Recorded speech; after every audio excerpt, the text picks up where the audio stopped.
60s with some wind gusts right around 20 miles per hour. But again, trick-or-treating hours should be dry across the area. Well, good news for the trick-or-treating for you, Rachel. Yeah, me and the kids going out there. Yeah. Todd, like talking to me about me and my kids, making me a little nervous there. Yeah. So that's good. Little bit rain impacting the car tomorrow, but today we'll take it. None. Little bit windy, and you see the flag out there. Looks like they'll be facing some headwind through the stretch. If you want to throw that into your handicap. Yeah, you know what? That's a really good point. And yesterday, Dawson and I were outside, and I was kind of shocked at how breezy it was yesterday too. We were getting blown all around down there. So it has been breezy. And yeah, good point made by Jimmy Mack. Keep that in mind. And tomorrow, if I am taking the kids out, which I am, it's still better than snow, right? Absolutely. Last year 100%. It was like literally 30 degrees last year, so yeah, we'll take it. Let's talk about some more hotness. We've got 2 riding doubles and 2 training doubles yesterday. Jimmy Mack, tell them the sitch. Yeah, Sammy Bermudez chalked up a pair of wins yesterday, and so did the apprentice, Eric Asmussen, and now I think he's just one back off of Oscar Villarreal. So it's not just your jockey and trainer races, it's also the apprentice race that's going to give you a fit here towards the end of the meet. Yeah, you know how that goes. Yeah, and 2 of those wins for, do we have replays or no? No. Okay, so 2 of those wins for Eric was for his father, Steve, and then also Gennaro, back in the trainer's race, knocks down 2 wins. Now he goes up 53-52 over Randy Klopp, and with those 2 wins, Steve slid up to 3rd. So pretty. I'm glad you have the standings memorized. Yeah. I like to look at it at the beginning of the day, but I hadn't yet because it's so close. It's like 1 and 1 that you have to kind of wait until you get started at the beginning of the day to do it. But definitely keep those names in mind. Plus, Klopp, he's right behind him. They're probably going to be trading punches. It's kind of crazy, Klopp's barn at the end of the meet. I'm telling you, he puts them in anywhere he can to get that. He's an Indiana trainer. I mean, it's just a smart play to do. They don't lay eggs or give milk, and they're going to be laid off about 4 months. And they're going to be eating, and you still have to pay for it, even if you aren't winning races. So, but they deserve it, and getting in those last few races is important before the end of the year. So definitely mark these names down when you're doing your handicapping today. Sammy having a great meet. Deshaun and Joe, though, are the talk of October. What's the kid got 19 wins now? Crushing.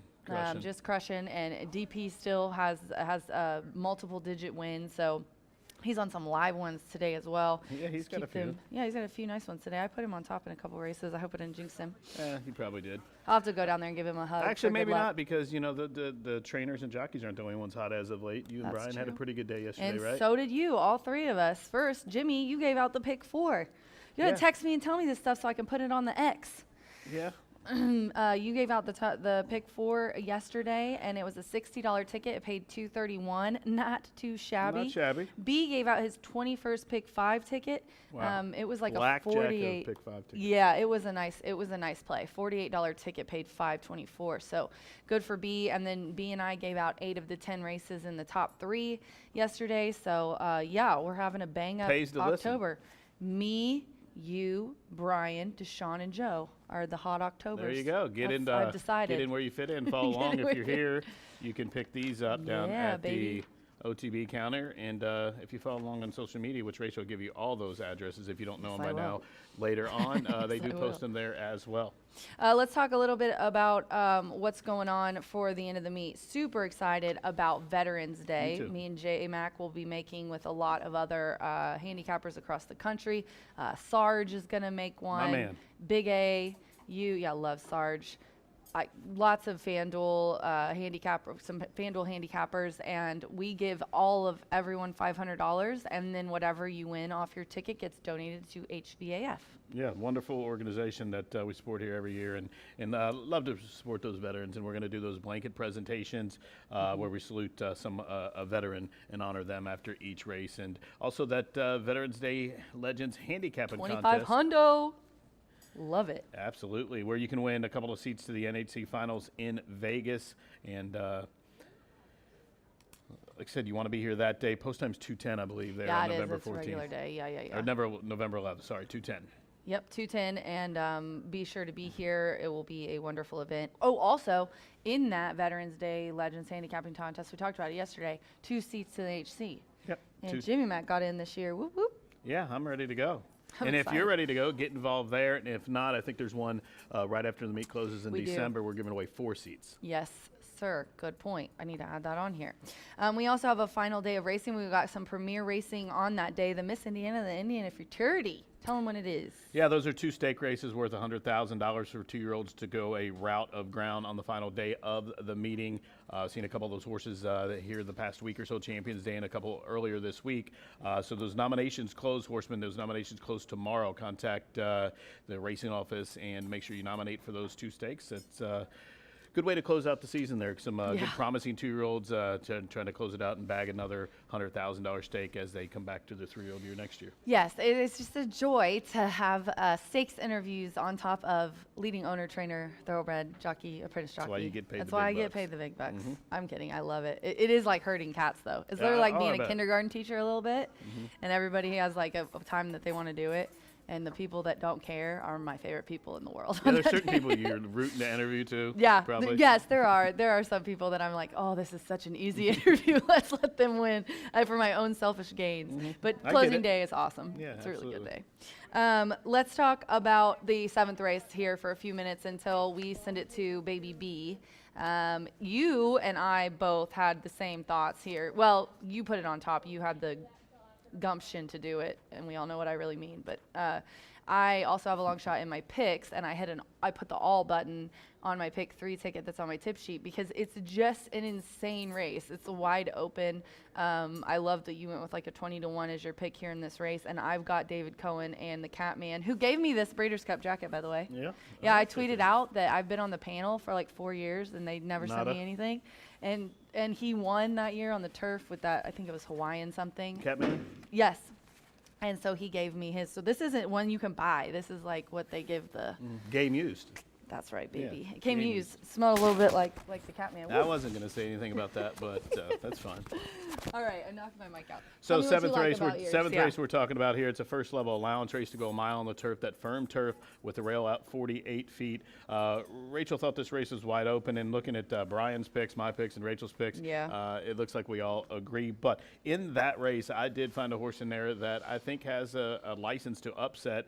It's my price play of the day. Where's the Wine, number 8, with David Cohen for the aforementioned Catman. This horse broke the maiden last start at Hawthorne, where she stretched out to the 7.5 furlongs, and she came rolling with a rush, and it had a little bit of trouble trip, but was able to pick her way through the pack. Prior to that, she did have traffic trouble a couple times. I think benefiting, the increase in distance, I do like. I think there's plenty Me of pace too. to run at in here, and David Cohen, a very heady rider. I think it just sets up for her, and I think her numbers fit here. If she moves forward any off that last race, 20-1, will be a horseshoe handout. Yeah, I like that one a lot, and I think that the 5, honestly, with that number recently at the distance was huge. But really, this is the kind of race that I put the 5 on top, but I think it could be anybody's race. You can make a license for anybody. Yeah, you could. I think the 10 from Eric Foster also has a pretty good shot. That the 9 and the 10, I kind of went back and forth to decide who else I was going to put in.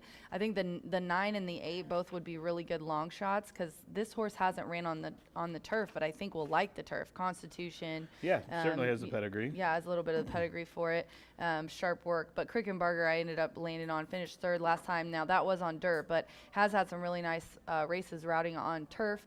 3rd by a neck on September 10th in a really nice race there. Yeah, she wants the turf. That last race was okay on the dirt. Yeah. Really not her liking. She needs the turf. 2 back she just missed in an Indiana allowance race. But she's class of the race, 4-time winner. She's been 1, 2, 3, 14 of the 20, made $155,000. Still eligible for the first level allowance race because those state bred races don't count in this type of condition. But I think if she gets the trip, she's definitely 6-1's a good price. Yeah, for sure. And I liked your the 6 as well, and that is scratched out. The 4 also, if you look up her breeding, also should like the grass and has never ran. The Dam has produced 2 turf winners and has had a little bit of a freshening. I like these horses that have had a little bit of time off and then are coming here at the end of the meet and getting these kind of races. It seems to be setting it up for long shots. I think the 3 has a chance to, drops in class as well, has a sharp work. So, you can make a case. You go through and make a Absolutely, case for you almost can. every horse in this field. I agree. Girl of My Dreams is named after me, so. Tennessee Honeybee, like you said, the 4-horse. That horse is coming out of a really good 1X here. That last start on September 3rd, Forever Home. And Night come Kiss back and win a came back couple to of win, races, and actually won its next race, I think maybe at Churchill. Night Kiss is on a couple of race winning streak for Tomas Medina. Actually came out of the entries today for Tuesday. So Oh, really? yeah, so Right that one's back huh? to try to maybe get her 4th or 5th win of the meet. So been facing good company, really good quality race. If you want to be right any race, that's that race. Rachel's going to be right because in her pick 3, she went the Allberger. Yeah, I went the Allberger because they want me to send a recorded hit for FanDuel because they have so much Breeders' Cup and stuff going on. And I thought that's going to be an all button up here. I love my freaking F&B guys up here. They're so funny. All right. Oh, we're doing Chef B tomorrow. I'm super excited. Let's go. Come down here at 11. Chef Can't B's wait. up here. I just saw him, Bob. Come up here and get some free food. He makes me a big plate, and we all split it. All right, ladies and gentlemen, we're going to get out of here and send it to Brian Aragoni. Give us his 22nd pick 5 of the meet coming up here shortly. Yeah, that's exactly what he's going to do. Want to give a quick shout out to our sponsors here in 2024 who are going to be back in 2025, and that is Bruce Murphy Trailer Sales. You need a trailer? You He's got you call covered. Bruce. That man knows everything about trailers, and I he's got a couple wonderful from guy. him. I did. You know what? He gave one to Brandy, and Brandy sold it to me, and that thing is really, really nice. Yep. So, Bruce, definitely the one to call. Great service and loyalty. B&H Electric. Be sure to call them for all your electric needs. That's not all they do. They do commercial. They do everything.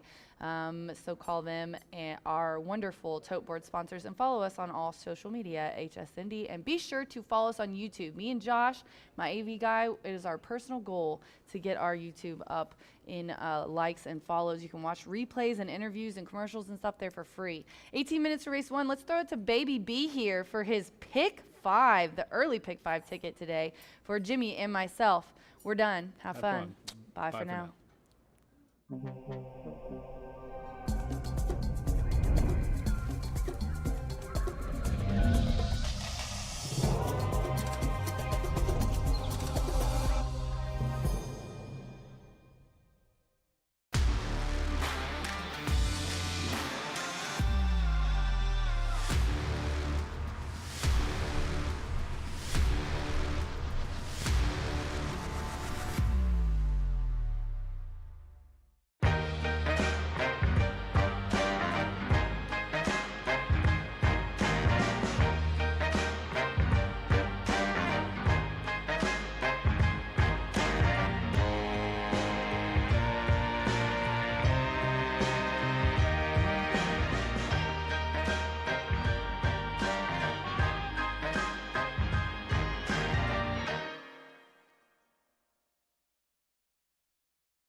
Feel the excitement with TwinSpires.com, the official betting partner of the Kentucky Derby and Breeders' Cup. With TwinSpires.com, place legal wagers and watch live horse racing wherever you are on any device. Sign up, play, and win today. New players use promo code FREE100 on sign up to start your $100 bonus. With TwinSpires.com, you can bet on horse racing. Get the TwinSpires.com app to receive special offers and the most up-to-date information. Terms and conditions apply. Void where prohibited. Please wager responsibly.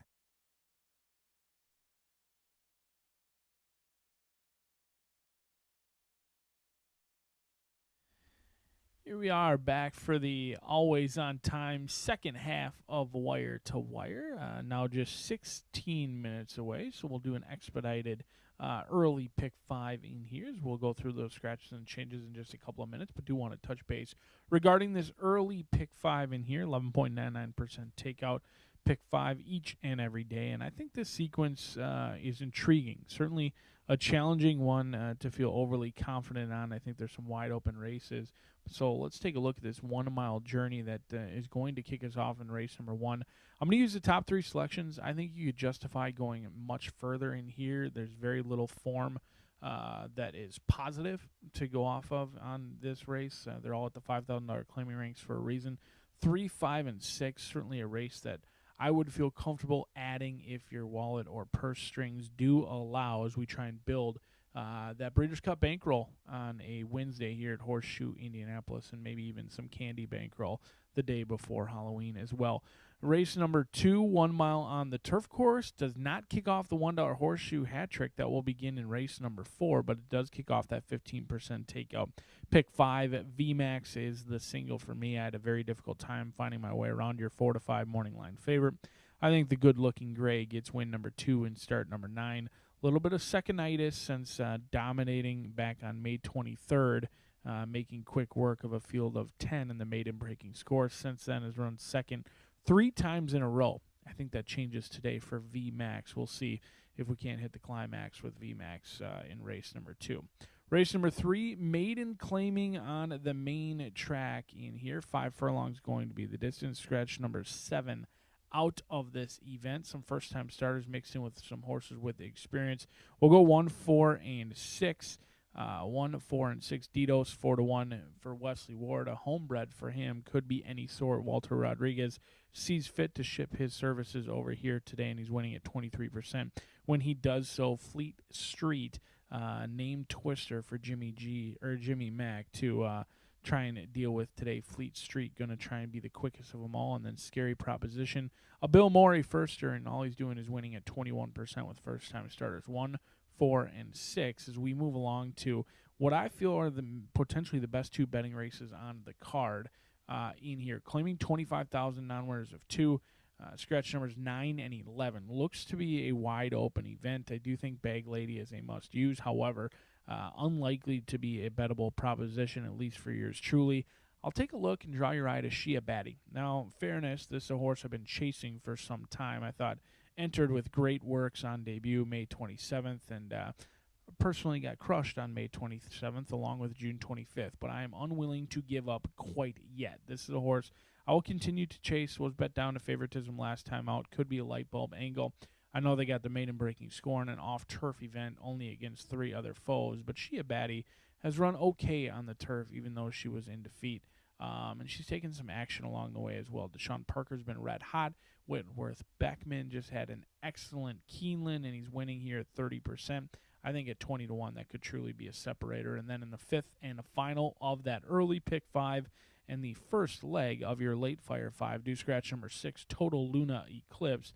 Another excellent betting opportunity in here. Very difficult to feel overly confident with anyone in this spot. I'm going to go 1, 2, 3, 4, 8, and 10. Certainly seems deep, but I think it's deserved. How about 30 to 1 on John Herron and Alberto Burgos? You've got one of our top riders from start to finish, potentially with Alberto Burgos. Herron owns and trains, and a horse with speed going back up to maiden special weight, drawing the rail. Could be overlooked in this spot. And then Runway Star, McKenna Anderson, Gennaro Garcia. There's a lot of cheap speed in this race, and I think Runway Star could be the only one running that final 1/8 of a mile. We'll see how it plays out in the 5th for 2-year-old fillies and state-bred competition going 5.5 furlongs. Someone set to get their maiden breaking score. Hopefully we can pad that wallet for some candy money with Halloween upon us and Breeders' Cup this weekend as well. We are just 12 minutes away. Jimmy Mack up in the announcer's booth. He'll take you through today's scratches and changes.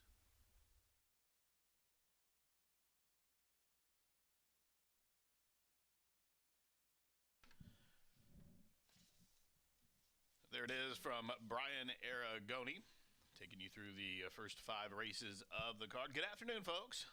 From the broadcast booth, I'd like to welcome you into the track for this wonderful Wednesday afternoon of racing from Shelbyville's Horseshoe Indianapolis, day 115 of the meeting. 10 races on the card. We are fast and firm. If you take out those programs, I'll give you this afternoon's late program changes. In the opener, number 7, Unbridled Miss. The apprentice is 3 pounds overweight. Race 1 to kick off the pick 5. The 7 is +3. Onward to race 2 to start the early pick 4. Head out to the turf course. That turf is firm. The morning line favorite, number 5, VMAX, the rider 1 pound over. Onward to race number 3. In the third race, that 2-year-old filly maiden claimer.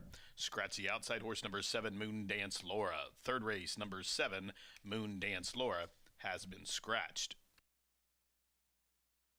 Onward to the 4th race, where we start the first leg of the Horseshoe Hat Trick Turf Pick 3. They're in race number 4.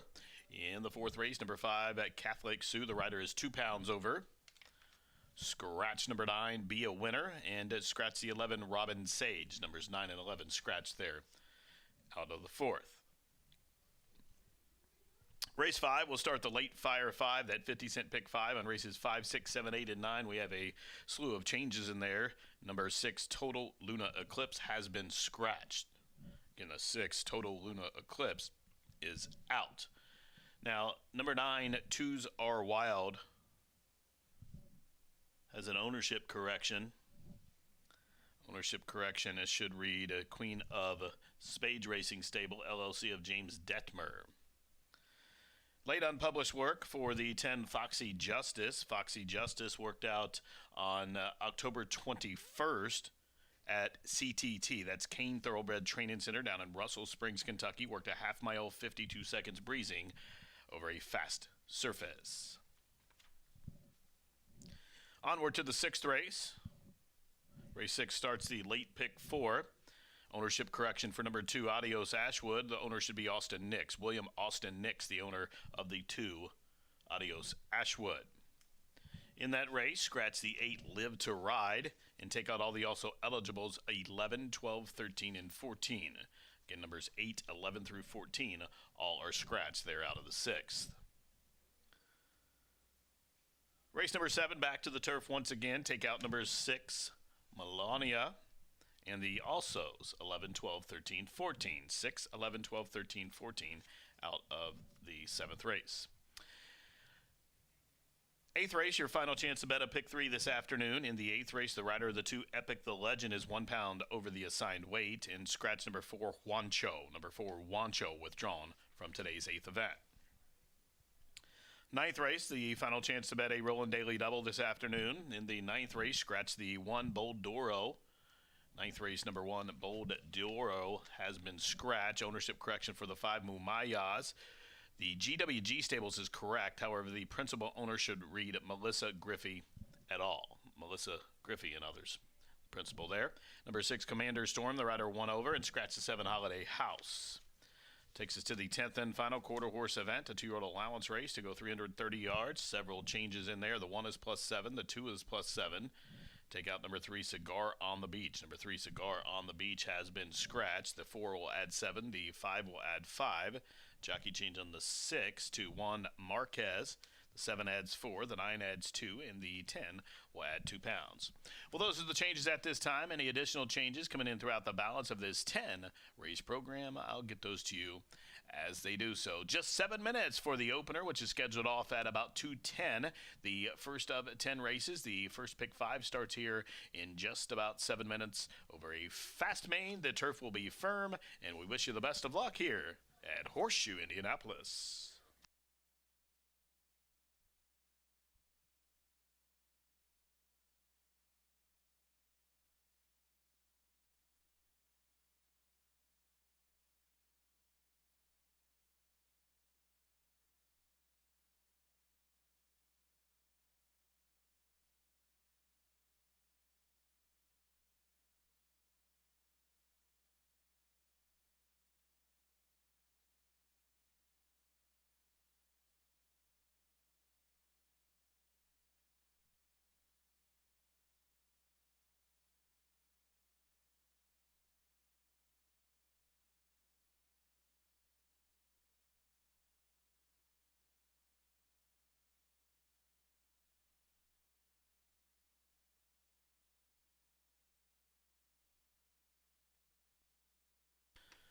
Ladies and gentlemen, we have a late scratch here in the opener. Late scratch in the opener.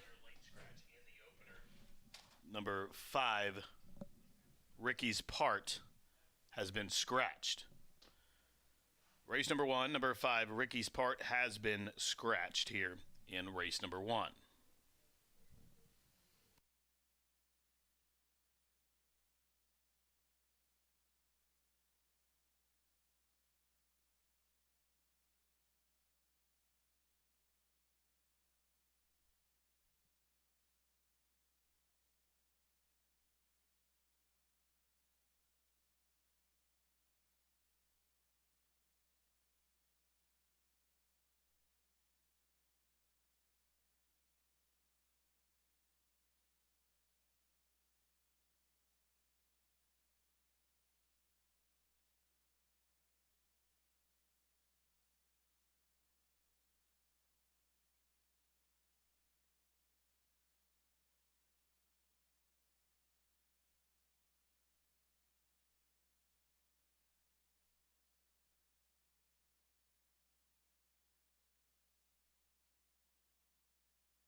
Outrider John Neal leading the field of 6 out for the opener here at Horseshoe Indy. Race number 1, Indiana-bred maiden fillies and mares. Claiming tag $5,000. A race a mile. You're reminded that late scratch in the paddock of number 5, Ricky's Part. Number 5, Ricky's Part. A scratch here out of the opener. 6 left to go. Win, play, show. Exacta Try Super starts a double, starts a pick 3, and it kicks off that 50-cent pick 5 on the first 5 races. Fast and firm here this afternoon. Race number 1 will be up at the gate in just a couple of minutes.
The horses have turned. They are approaching the starting gate less than a minute for race 1 from the shoe. The horses for the first of 10 approaching the starting gate at Horseshoe Indianapolis. Get those wagers in, including that pick 5 that kicks off here in just a minute.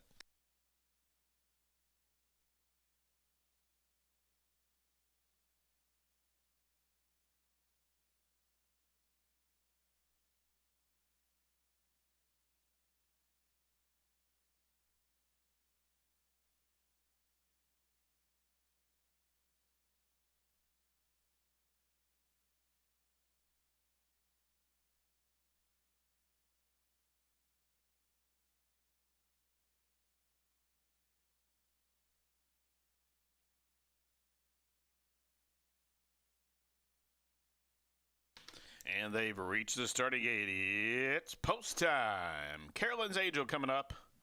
5-year-old daughter of Barishnikov.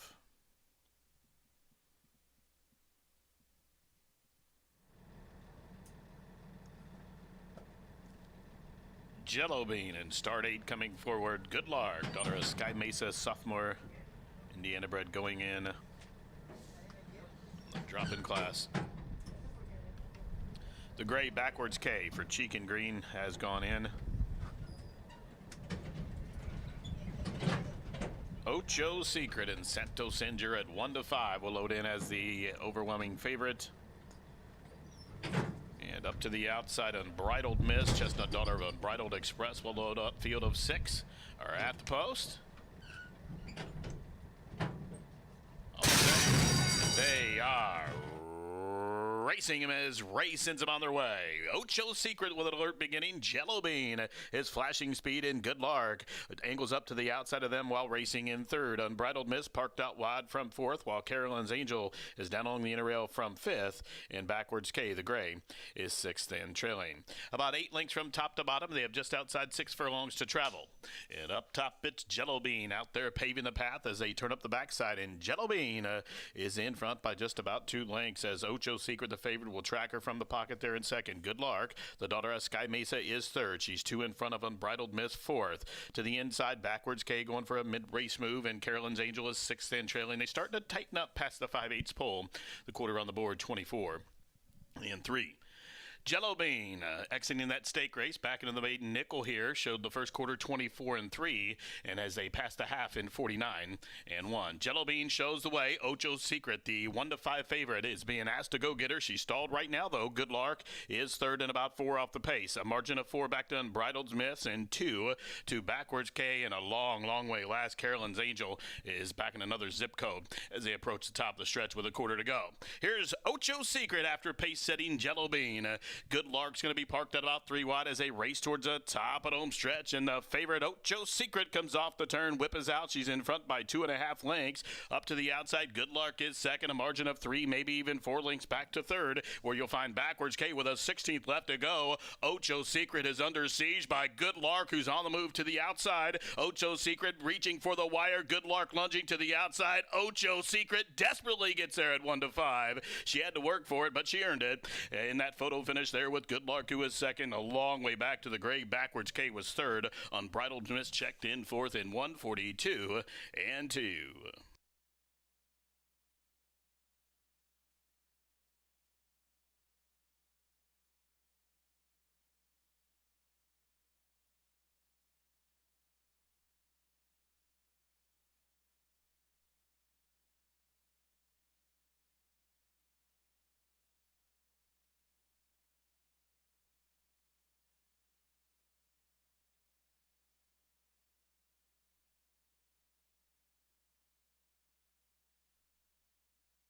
Photo finish in race 1 of 10. A photo to start the day here in Shelbyville.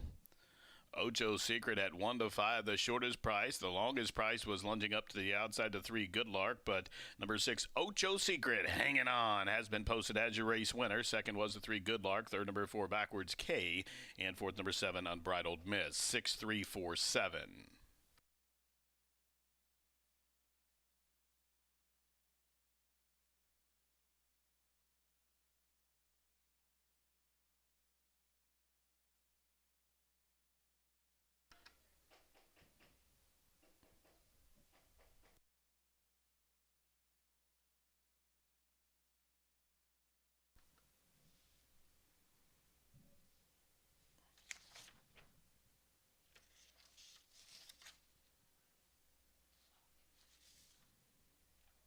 Six, 3, 4, 7, your top 4 finishers here in race number 1.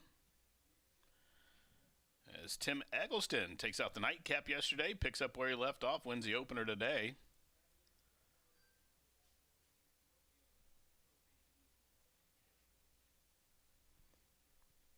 Moving into the Murphy Trailer Sales winner circle to join Jordan Hash. Here's number 6, Ocho Secret. She's a 3-year-old dark bear brown filly by Ocho. Out of that Broken Vow mare whose name was Secret Intent. The winner is owned and bred by Kathy Jones, trained by Tim Eggleston and Santo Sanger. In the winner circle here with number 6, Ocho Secret, who breaks the maiden. And lucky start, number 7, gets the mile in 1:42 and 2.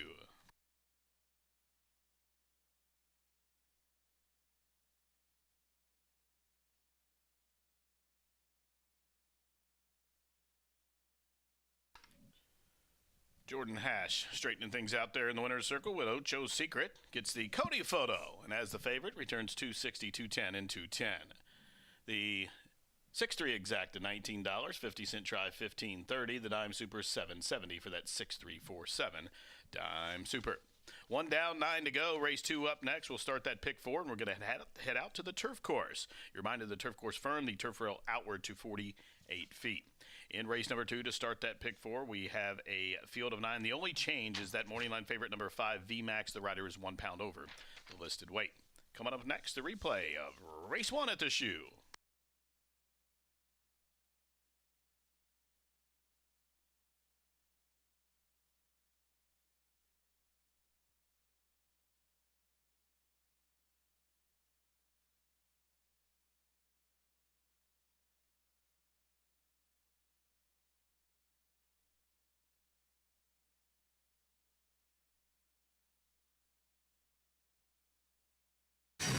They are racing him as Ray sends him on their way.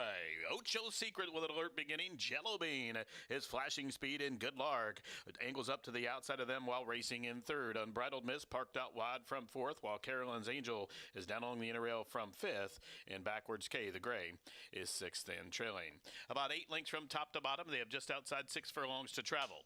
And up top, it's Jello Bean out there paving the path as they turn up the backside. And Jello Bean is in front by just about 2 lengths as Ocho's Secret, the favorite, will track her from the pocket there in second. Good Lark, the daughter of Sky Mesa, is third. She's 2 in front of Unbridled Miss, fourth. To the inside, backwards K going for a mid-race move, and Carolyn's Angel is sixth and trailing. They starting to tighten up past the 5/8 pole. The quarter on the board, 24 and 3. Jello Bean exiting that stake race back into the maiden nickel here, showed the first quarter 24 and 3, and as they passed the half in 49 and 1. Jello Bean shows the way. Ocho's Secret, the 1-5 favorite, is being asked to go get her. She's stalled right now though. Good Lark is third and about 4 off the pace. A margin of 4 back to Unbridled's Miss, and 2 to backwards K, and a long way last. Carolyn's Angel is back in another zip code as they approach the top of the stretch with a quarter to go. Here's Ocho's Secret after pace setting Jello Bean. Good Lark's going to be parked at about 3 wide as they race towards the top of the home stretch, and the favorite Ocho's Secret comes off the turn, whippers out. She's in front by 2.5 lengths. Up to the outside, Good Lark is second, a margin of 3, maybe even 4 lengths back to third, where you'll find backwards K with a 16th left to go. Ocho's Secret is under siege by Good Lark, who's on the move to the outside. Ocho's Secret reaching for the wire. Good Lark lunging to the outside. Ocho's Secret desperately gets there at 1-5. She had to work for it, but she earned it. In that photo finish there with Good Lark, who is second.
Hello again, race fans. Coming up here in just about 8 minutes, race number 2 from the shoe is the first level allowance race for sired Indiana breds, which have never won a race other than or two in their life. Purse $41,000 to go a mile on a firm turf course. That turf rail is out to 48 feet. We have a field of 9 that's set to square off in here. And the main opposition, I guess, for everybody is number 5 VMAX, currently 3-5 on the tote board. And look at his form, probably deservedly so. This is one that has been right there the last 3 starts, has 3 seconds in a row. Was the beaten favorite last time, chasing Trimmer, who got away on like a tearaway lead. Trimmer was in front by 6, maybe even 8 lengths that day, and just never backed up. And VMAX just couldn't close in. I don't know if he was left with a little too much to do at that mile and 16 distance, but we cut back to a shorter distance today, and I just hope that he's not left with too much to do today, because at a short price, have a real long face if he gets beat here. VMAX Algashard up for Ethan West. The horse's numbers towers over this field. My only concern, he's going to get a little bit of pace to run at, but at 3-5, is it worth singling him in a multi-race wager, or really taking a stand with him? I don't know. Ethan West and Alex Ashard, they're 0 for their last 19 together, so it gives me a little cause for concern. But if VMAX shows up and brings his B-plus game, he dispatches of this this first level condition. His second lifetime win will come today. He's just on paper, he's much the best in here. Now for second, I'm going to go with number 1, Star Review. This one comes the barn of Scott Mullins. Evan Roman has the call. This horse is currently 10-1 on the board right now, and while this horse has raced 4 times on the turf, his best races probably have came on the dirt, but doesn't mean he doesn't like the turf. He's been facing some decent competition. Last start, he was 5th, beaten just over 5 lengths, where he had a little bit of rough start. It shows he bored in and bobbled at the start, and was a little further off the pace than normal. So I'm willing to excuse that. Now, that was a decent race. Looking Good Lewis has won a couple races here on the turf for Jay Holden, and Trimmer, who beat our top pick last time by 2 3/4 lengths, was just in front of this horse a couple lengths. So if Star Review gets a good break and can jump forward out of the inside stall, I don't know that he has to go the lead, but he certainly can. I think You Are Not the Father probably be out there winging it, and maybe Cadillac Justice, and of course Tackle and Fuel has speed. Thizzle has speed, and Thizzle's where I'll go next, to the 9 to the outside, 9-1. I love number 9, Thizzle. I was hoping to get 20-1, but we're half that right now. So Thizzle gets Joe Ramos. What not to like about Joe Ramos, the way he's showed up since coming back from injury here later in the meeting. And Jay Holden always pops on the turf, it seems like. And Thizzle is a 5-year-old, still eligible for non-wears at 2, lightly raced, just 11 starts. Last start, he's beat 54 in a half nose and neck lengths. And it just showed speed and stopped and basically was ease. Now, I'm willing to excuse that. That was off the turf race on a good track. This horse prior to that, those 3 efforts on the turf, in fact, 4 efforts on the turf prior to that, are okay races, and those numbers usually equate to being right there in this kind of condition. 2 back, you'll see he was 4th, beating 6 lengths, in behind Soul Run, and then was 2nd, beating 3 lengths, and behind Touchdown Pass. Well, Touchdown Pass just won the $200,000 race here on Champions Day for Michelle Elliott, Juicy Justice. He was 4th, beating 6 lengths in that race, 4th, and beating 14 lengths in that slop race a few back. But I think getting back to the turf is key here. It's drawn to the outside. I'm sure Ramos will have her forward, this daughter of Victor's Cry. And, I think yeah, she is facing the boys, but I think she's in with a chance here, this filly against the boys at 11-1. It's going to be a rider's race here, and should VMAX be with left too much to do, I think maybe this horse could walk the dog. But VMAX is definitely the horse's beat. I could see where if you wanted to take a stand and maybe single the horse at 4-5, I understand. I want to add some value in a race like this that starts the pick 4. It's a 50-cent pick 4 that kicks off here, and I got a little ticket here as we're getting riders up. I'm going to use those 3 horses I mentioned in this first leg, and then in the second leg, race number 3, I'm going to buy the race. I'm going to hit the all button there, just a 6-horse field. The 4th race, which is another turf event for the fillies and mares, I'm going to go 1, 2, 7, and 8. Big Lady, Norman Hito, Shia Batty. You heard Brian talk about her earlier, and Kohara for Anna Mia. They've been pretty hot as of late. Now, my single will come in the 5th race with number 3, City Prayers for John Heron. I think the cut back in distance is the key for this horse. Just a $30 play. And if you can beat VMAX here with one of my other two, it certainly can pay dividends. Riders up orders have been given from paddock judge Brandy Bell. Here they come to the racetrack for race number 2. The pick 4 starts here in just a few at the shoe. Good luck.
Horses up on the track for race number 2 at the shoe. This is an Indiana bred sire, first level allowance race to go a mile on a firm turf. The turf rail out 48 feet.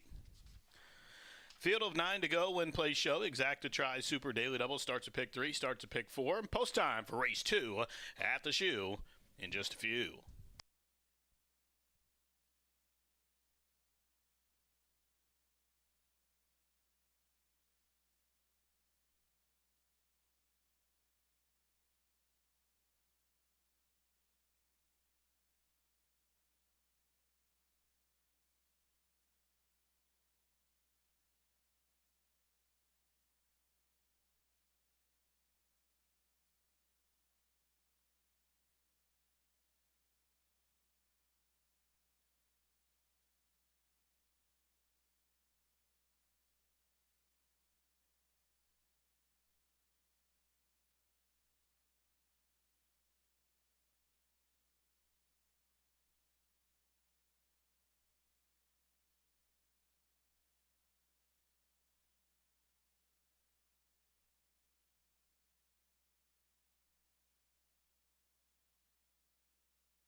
The horses for race 2 have turned. They are approaching the starting gate here for this 1 mile turf start. The field about to cross over to the turf course here. Less than a minute to get those wagers in, including that 50-cent pick 4 that starts here in race number 2 at the shoe. Again, the pick 4 kicks off here. First level allowance race, sired Indiana breds. They are making their way towards the starting gate. Less than a minute.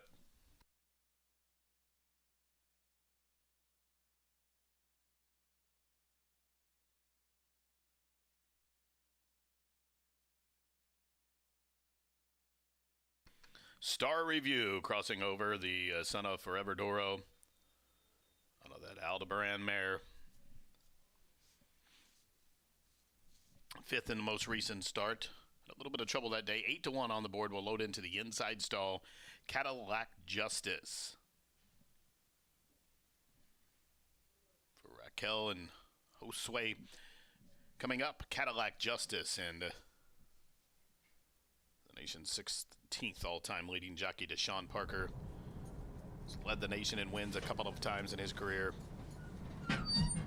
VMAX and Alex Ashard for Ethan West have moved in. Here's Justice one more time.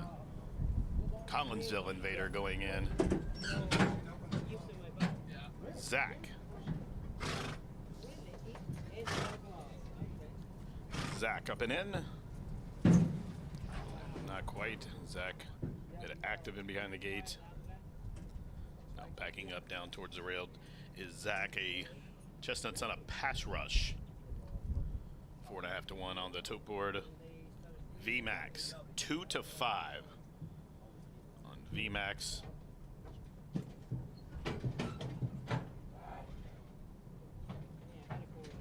Jockey off of Zach. Zach was loaded without the rider.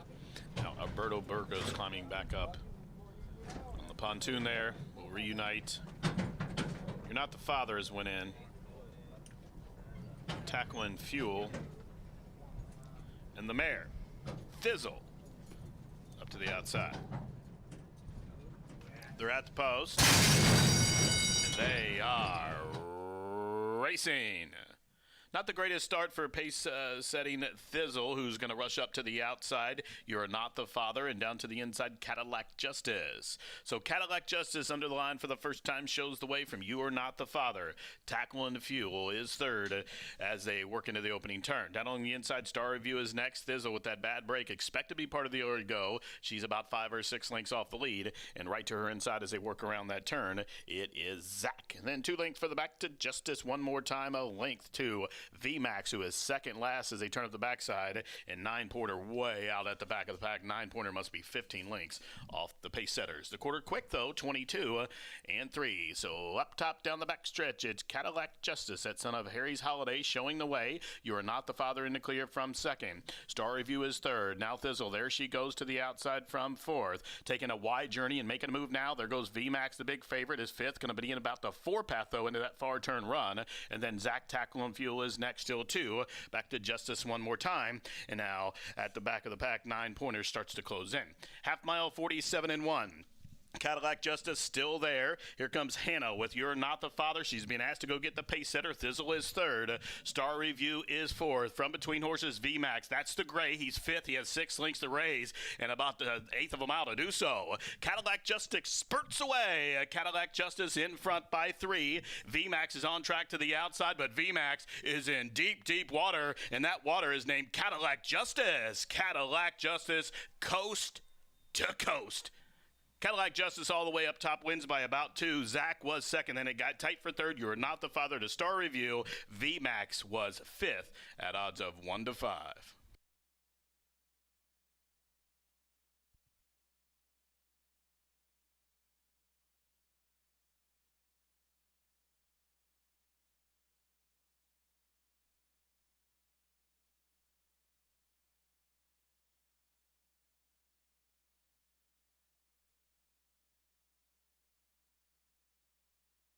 Judges posting number 2, Cadillac Justice as the race winner. Second, number 7, Zach. They've called for a photo for the show, though. 2-7 and a photo finish. Cadillac Justice at 8-1 reported as your unofficial winner. Second, number 7, Zach at 6-1, and again a photo for third.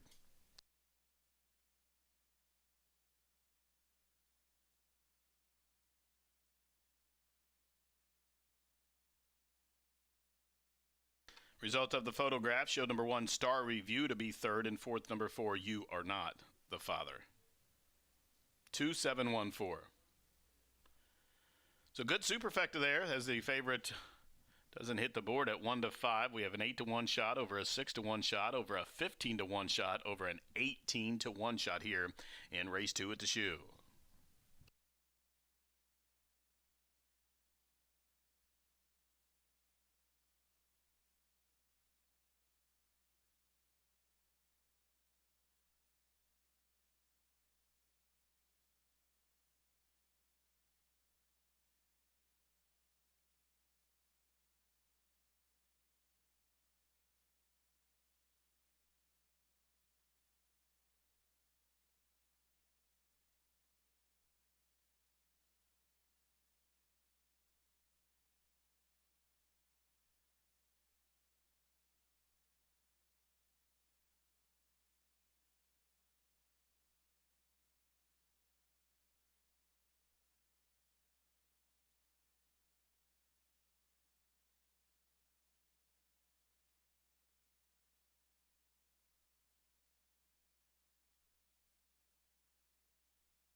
Two, 7, 1, 4 here in race 2 at the shoe.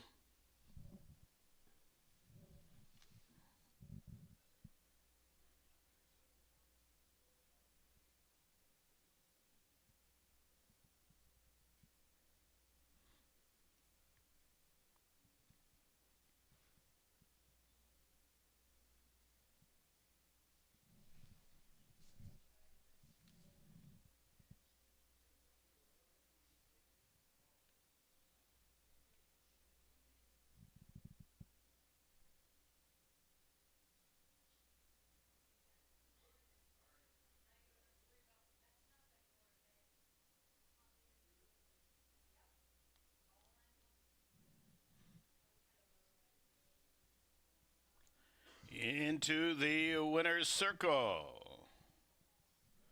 For the 6,173rd time, here's Deshaun Parker. Up top, number 2, Cadillac Justice, who goes gate to wire. 4-year-old Big Eldest Son by Harry's Holiday out of the Henny Hughes mare named Coronado's Crown. The winner's owned by Raquel Soriano, trained by Chaz Recchi. Cadillac Justice, now a 2-time winner. Josue Don Juan up in the winner's circle with family. As Cadillac Justice returns $19,785.40. 2-7 exacta 109.60. The 50-cent try 241.65. The double 6 and 2 33.40. Dime Super $264.49. Race number 3 is up next in 19 minutes. Third race, back to the dirt, 5 furlong. This is a maiden filly 2-year-old. $40,000 claimer to sprint 5 furlongs on that fast main surface. In this third race, reminded to take on number 7, Moon Dance Laura. Number 7, Moon Dance Laura, has been scratched from the third. The due off for race 3 at 3:12, and that's in 19 minutes.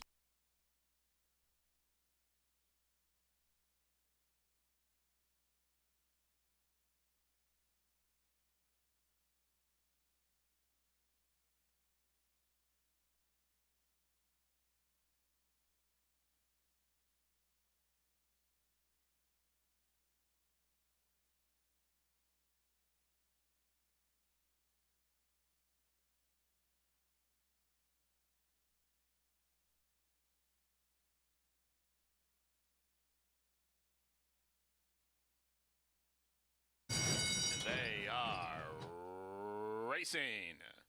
Not the greatest start for pace-setting Thizzle, who's going to rush up to the outside. You're Not the Father, and down to the inside, Cadillac Justice. So Cadillac Justice under the line for the first time shows the way from You Are Not the Father.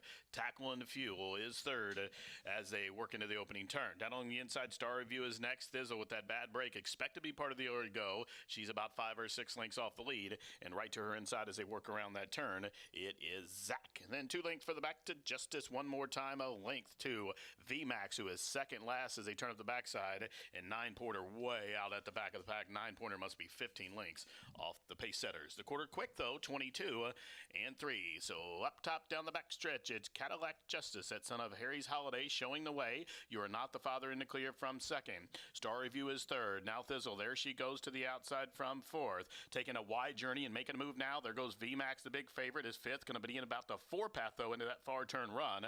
And then Zach Tackle and Fuel is next, still 2. Back to Justice one more time. And now at the back of the pack, 9 Pointer starts to close in. Half mile, 47 and 1. Cadillac Justice still there. Here comes Hannah with You're Not the Father. She's been asked to go get the pace setter. Thizzle is third.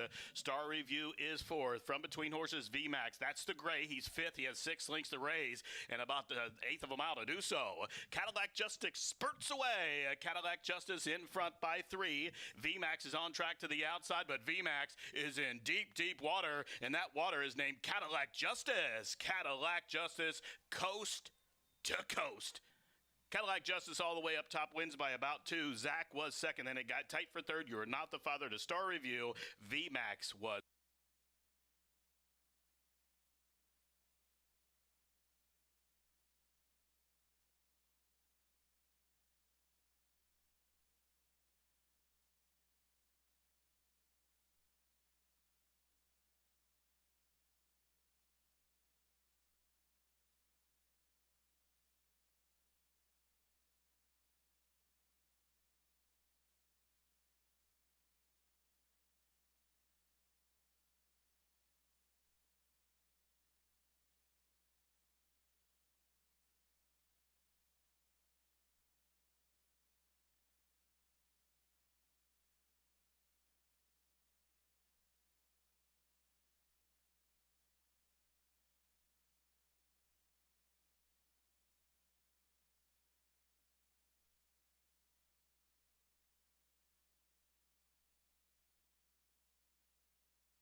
back-to-back 1-5 shots kick off a Wednesday card here at Horseshoe Indianapolis, but one of them saved by the wire, the other one missed the board at 1-5 and never looked live as VMAX has to settle for another day, and we've got an 8-1 shot to kick off our early pick 4 in here. Now 9 minutes away from race number 3. We'll be on the main track, on a fast main track for the upcoming third race, 2 scratch number 7. Moon Dance Laura out of this 2-year-old filly event, all looking for their first career victories. 5 furlongs going to be the distance, and I'm going to try a horse with experience in Fleet Street. Ray Hernandez brings this 2-year-old filly by Street Boss to the starting gates today with Santos Sanger aboard, as he was both on July 31st earlier this year on the turf, as well as October 15th, in which most recently they tracked a long shot leader, hit the lead at the top of the lane and opened up, but ultimately drifted in the lane, and I thought it very well may have cost Fleet Street the victory. Drifted pretty bad. It appeared to be green, just kind of looking around, maybe unsure of the surroundings for a horse who had previously started here but was in off of a layoff. Fleet Street debuted at Keeneland, then went over to Churchill, has always shown speed, but has usually lacked any finish. We'll see if 5 furlongs fits Fleet Street perfectly in here, as you can't match that speed, perfectly drawn to the outside, 2-1 on the board. But when you talk about speed, you usually talk about Wesley Ward. He owns, trains, and bred a 2-year-old filly making her career debut today, Didos, by Hootenanny, another Wesley Ward, a trainee as well out of Shivo, who is a consistent sort, albeit mostly at the lower level claiming ranks. The mare did have 2 wins, 2 seconds, and 2 third-place finishes as well. Walter Rodriguez sees fit to bring his talents over to Horseshoe Indianapolis today, and they're winning at 23% when he does so. He has certainly paid his dues when he has gotten in the car and driven over here. And first-time starter certainly looks the part down here in the walk ring, looks plenty fit, as mostly Wesley Ward trainees do. Now, we haven't seen a ton of first-time starters from him shipping over. Usually they make it over to the Keeneland meet. This one has been training consistently. In fact, started working out earlier this winter at Payson Park, and then has made the way down to Keeneland. Didn't make it to the racetrack there. Gets set for the debut today and is a 5-star play on Horse Racing Nation. Even money right now, but projections indicate somewhere around 2-1. But a fellow first-time starter, and one that is certainly being overlooked and much more value at the wagering windows, is Scary Proposition. Marcelino Pedroza Jr. going to team up with Bill Morey in here, and the Morey gang having an excellent meet here at Horseshoe Indianapolis. They're winning at 22%, and just a hair below is 21%, which is what they win at with first-time starters. Now, does debut for a tag, but that tag is well above what they paid. $9,000 at the Keeneland sale back in 2023. 4-star play based on Horse Racing Nation in here out of Scary Animal, who primarily was on the turf course, was a one-time winner, and that lone win came on the turf. This is the first foal in Scary Proposition and could be any sort in here. Has been training consistently over at the training track since June of this year, and Bill Morey has been pushing all the right buttons with everything he sends to the starting gate. Seems to be running very well. 8-1, overlooked in this spot as much of the love going on the 6 and the 4. 5 furlongs the distance as 6 2-year-old fillies battle it out for their first career victory. We are just 6 minutes away from the upcoming third, kicking off more of those rolling daily doubles and pick threes.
Made in Philly 2-year-old claimer stepping trackside for race number 3 from Horseshoe Indianapolis. These are Made in Philly 2-year-olds in for a tag of $40,000 to sprint 5 furlongs on a fast main. In this race, take out number 7, Moon Dance Laura. 6 left to go. Win, play, show. Exact to try. Super Daily Double starts at rolling pick 3. Post time in just a few minutes.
And the Philly 2-year-olds have reached the starting gate. It's post time.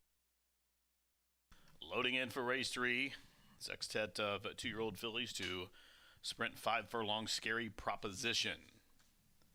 Going in for the Kinross family. She stopped short. She's gone in. Bella Vittoria for BVV and the Marsico brothers. Here's WW's Dedos. Dedos going in, daughter of Hoot Nanny out of Chivu. She was by End of Mischief. Ray Paquette's Fawn Leibowitz coming up. And Fleet Street for Lantern Hill. Up to the outside at 6-5. They are at the post. They are racing. Terrible start for Bella Vittoria. Not a fast one for Scary Proposition either. It was a quick start, though, for the favorite Fleet Street. And WW's Dados is forwardly placed. She's there in second, about 3. Back to She Stopped Short as they blitz in the far turn run.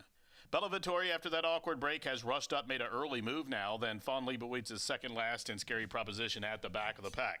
It's Fleet Street showing the way. Here's Dados, that daughter of Hoot Nanny, on the move to the attack to the outside. Bella Vittoria now rushed up. She made an early move. She's third and within striking range as they go 3 across the course and 8 in front of She Stopped Short as they reach the top of the home stretch. The quarter 22-1, and Fleet Street at 6-5 will cut the corner. Dados is attacking to the outside. 3 wide. Bella Vittoria, she made that early move, but she stalled with a furlong to go. Fleet Street, the daughter of Street Boss, she's straight and strong all race long by the 16th pole. It is Fleet Street heading to the winner's circle. Fleet Street, she's going to win by a comfortable margin. From the backfield, Fawn Leibowitz photoed there. I think she might have nabbed Bella Vittoria right on the line. Scary Proposition after that awkward break. She was last. She ran up to be 4th, just tagging She Stopped Short, and Dados was last of them all. The running time for the 5/8, 1 minute. Flat.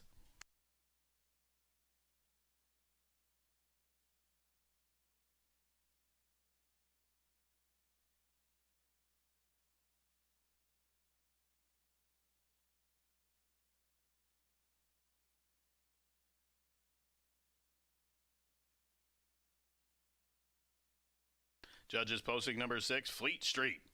As the race winner, there's a photograph for second between Fawn Leibowitz and Bella Vittoria. 6 and a photo finish.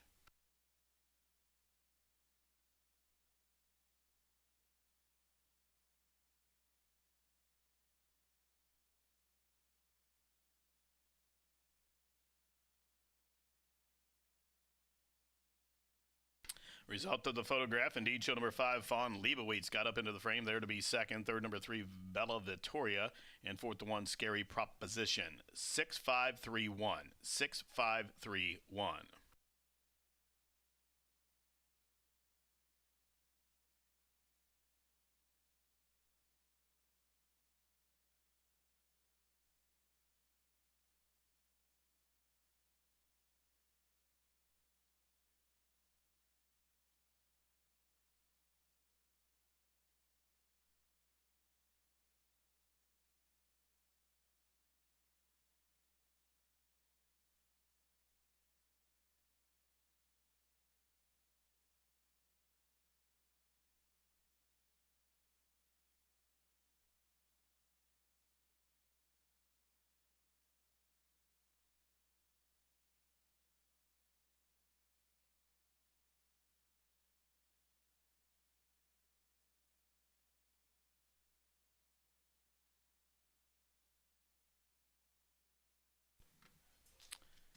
Six, 5-3-1 here in race 3 from Horseshoe Indy.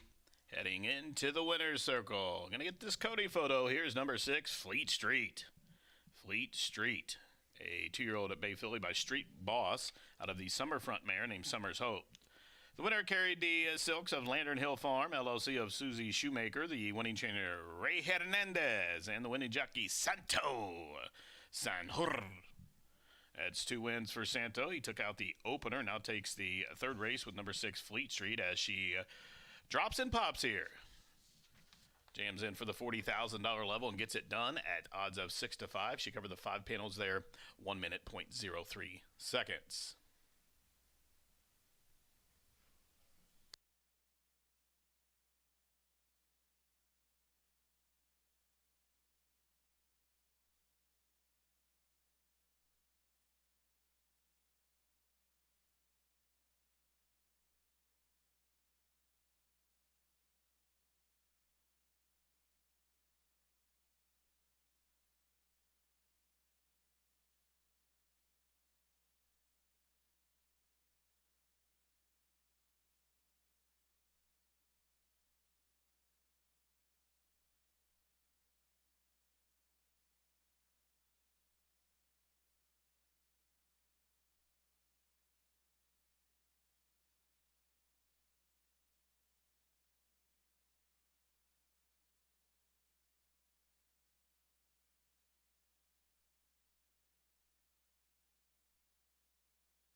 And the third race is official. The favorite returns 463, 22.10. First pick 3 of the day, $25.40.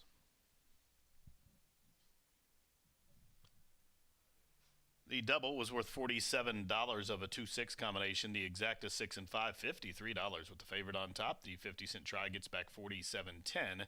That dime super once again was 6531. The 6531 superfecta for a 10-cent investment will get you back $29.84. 3 down, 7 to go. Race number 4 up next. Back to the turf, where we'll start the first leg of the Horseshoe Hat Trick Turf Pick 3. Mile and 16th turf event coming up next here at the Shoe. Due off about 3:41, and that's in 18 minutes. You're reminded in the 4th race, the 5 Catholic Sue's Rider 2 over, and scratch numbers 9 and 11, numbers 9 and 11 out of the upcoming 4th.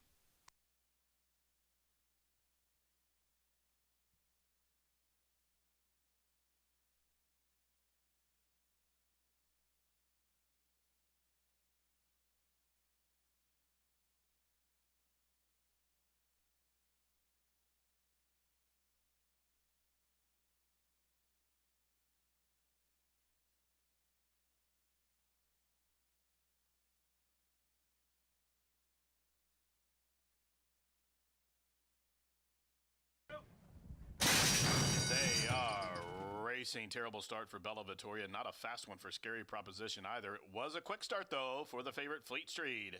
And WW's Dados is forwardly placed. She's there in second, about 3. Back to She Stopped Short as they blitz in the far turn run.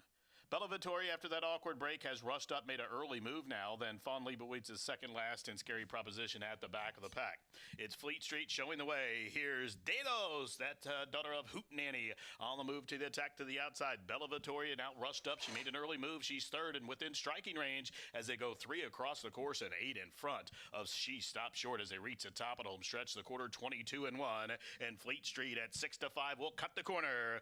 Dados is attacking to the outside. 3 wide. Bella Vittoria, she made that early move, but she stalled with a furlong to go. Fleet Street, the daughter of Street Boss, she's straight and strong all race long by the 16th pole. It is Fleet Street heading to the winner's circle. Fleet Street, she's going to win by a comfortable margin. From the backfield, Fawn Leibowitz photoed there. I think she might have nabbed Bella Vittoria right on the line. Scary Proposition at that awkward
9 minutes to the fourth race here at Horseshoe Indianapolis. It is breezy out here, ladies and gentlemen, but very warm. Nice day. 4-year-old, 3-year-old and up, claiming for 25 is coming up here.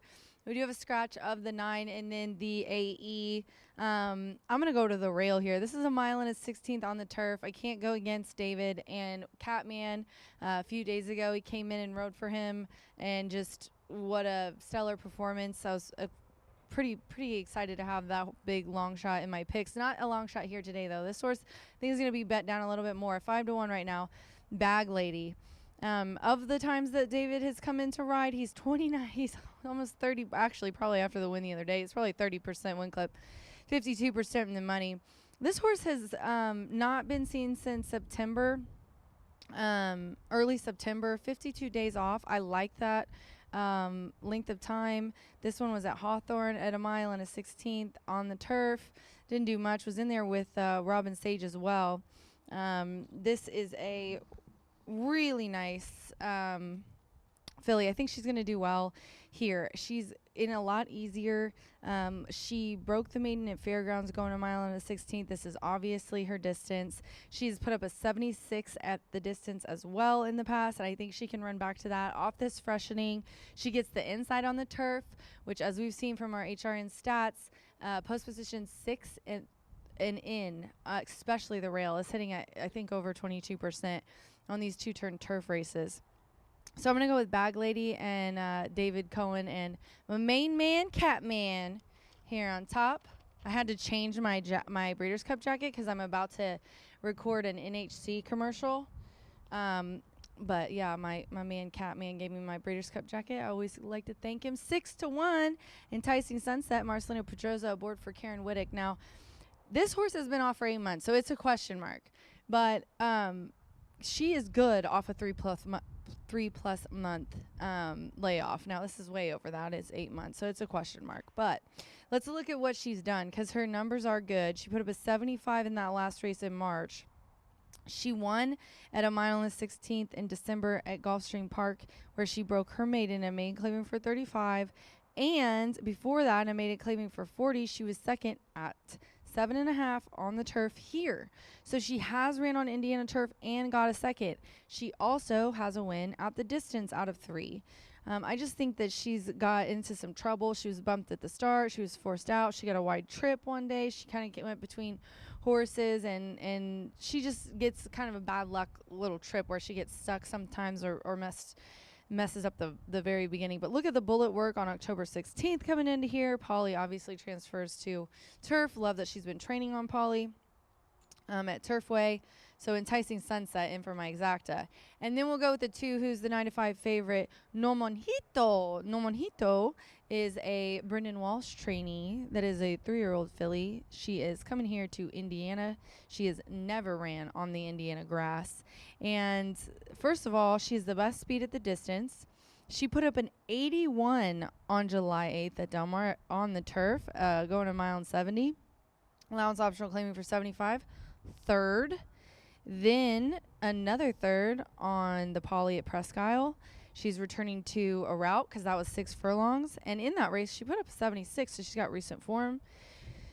And at 2 months off at this kind of layoff, Brendan hits at 15%. So she really looks on turf with that 81 at a mile. She looks good. But she has ran a mile and 16th before and didn't do that well. But she was in a really tough allowance at Gulfstream back in April in that one. I've got 110-2 as the jockeys are heading out to the paddock. I've got Bag Lady, David Cohen, and the Catman on top. Good luck.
The horses stepping trackside for race number 4. These are fillies and mares, which have never won 2 races in their lifetime. The claiming tag of this race is $25,000. A mile and 16th on a firm turf rail out to 48 feet here this week. In this race, take out numbers 9 and 11. Numbers 9 and 11 have been withdrawn. The jockey on the 5 is 2 pounds over.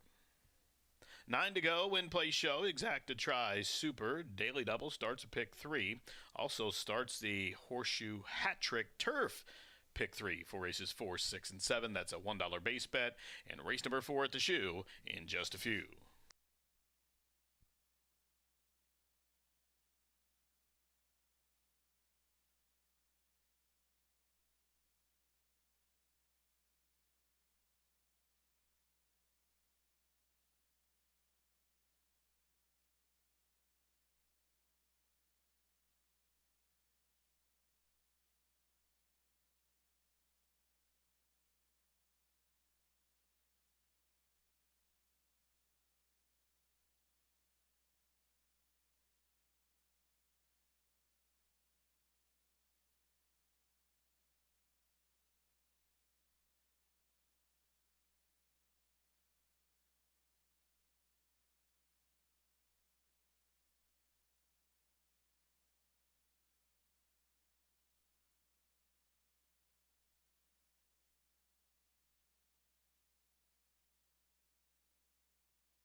Approaching the starting gate here for the 4th from the shoe.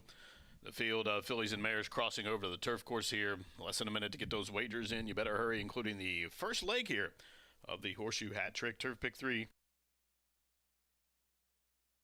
Field of 9 to square off here. 6-5 on Norman Hito. Racing for Brendan Walsh.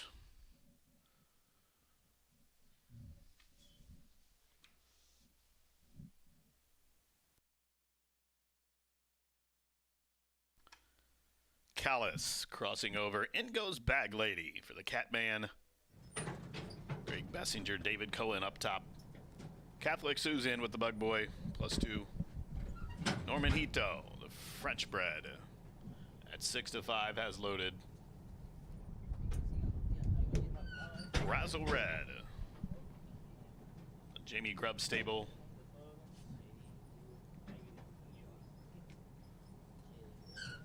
In goes Molly's Rose and Alberto Burgos at 26-1. Here comes She's a Baddie, or She a Baddie. She a Baddie, most recent winner here.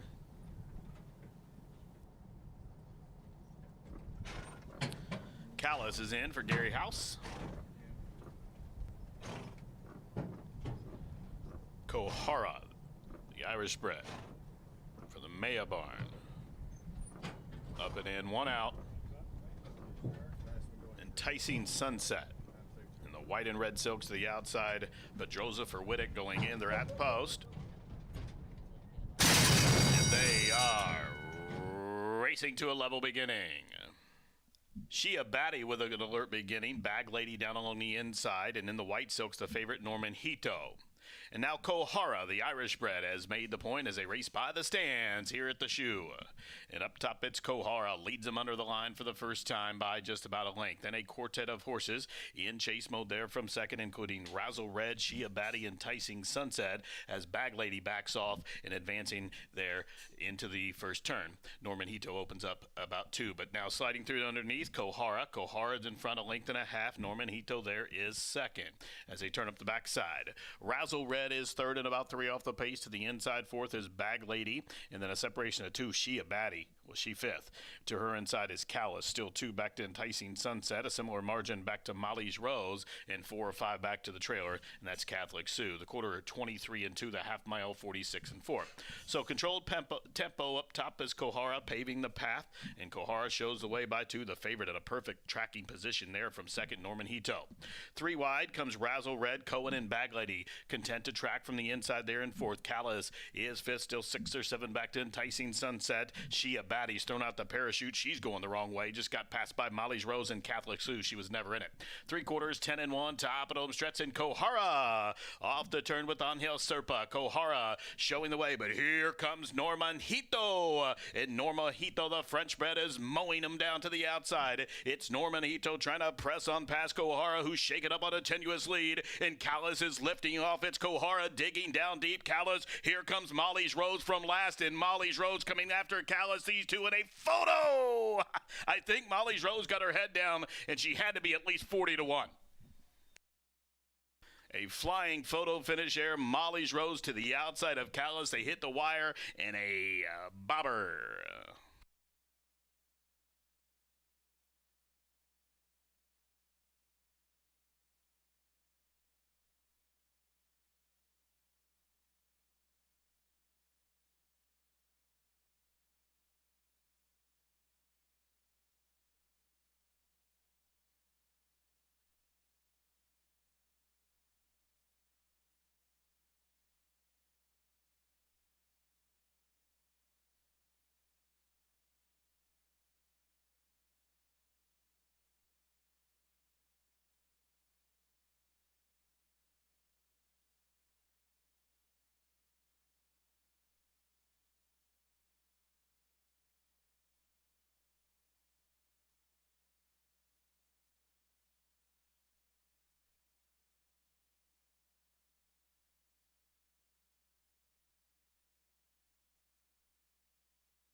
And those, indeed, she did get up, and she was 40-1. Second, number 4, Callis at 26-1. Third, number 8, Kohara 9-2, and fourth goes 1, Bag Lady at odds of 3-1. A exciting stretch run here for race number 4 to start the Horseshoe Hat Trick Turf Pick 3. And if you're live, congratulations, 40-1 winner here.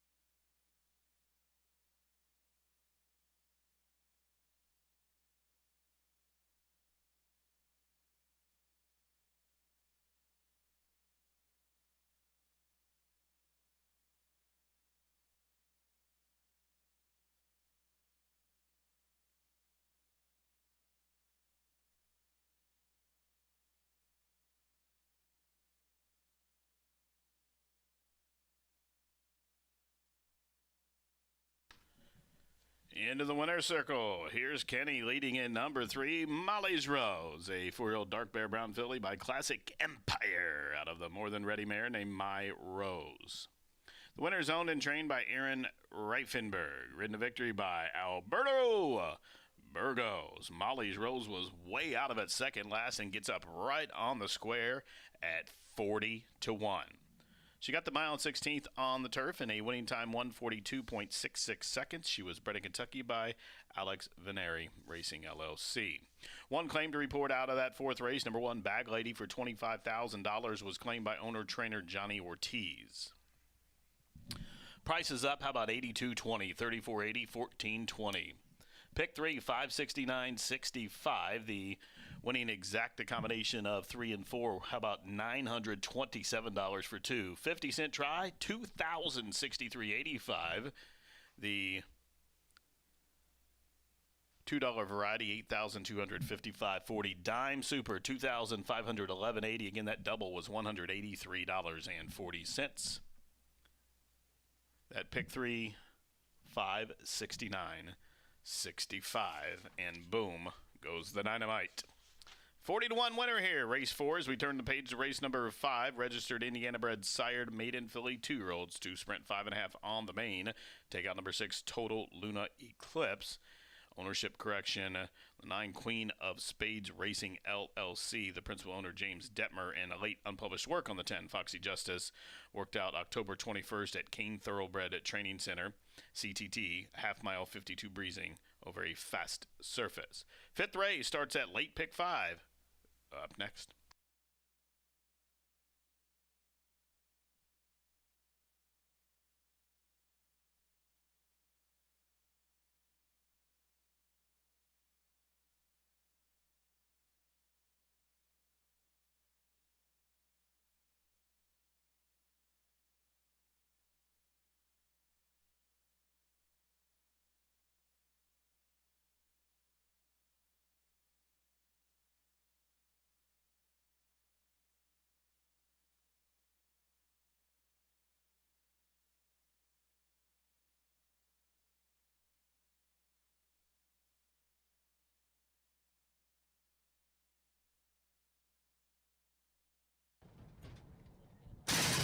They are racing to a level beginning. Shia Batty with an alert beginning. Bag Lady down along the inside. And in the white silks, the favorite, Norman Hito. And now Kohara, the Irish bred, has made the point as they race by the stands here at the shoe. And up top, it's Kohara. Leads them under the line for the first time by just about a length. Then a quartet of horses in chase mode there from second, including Razzle Red, Shia Batty, Enticing Sunset, as Bag Lady backs off and advancing there into the first turn. Norman Hito opens up about 2, but now sliding through underneath, Kohara. Kohara's in front, a length and a half. Norman Hito there is second as they turn up the backside. Razzle Red is third and about 3 off the pace. To the inside, fourth is Bag Lady, and then a separation of 2, Shia Batty Was she fifth?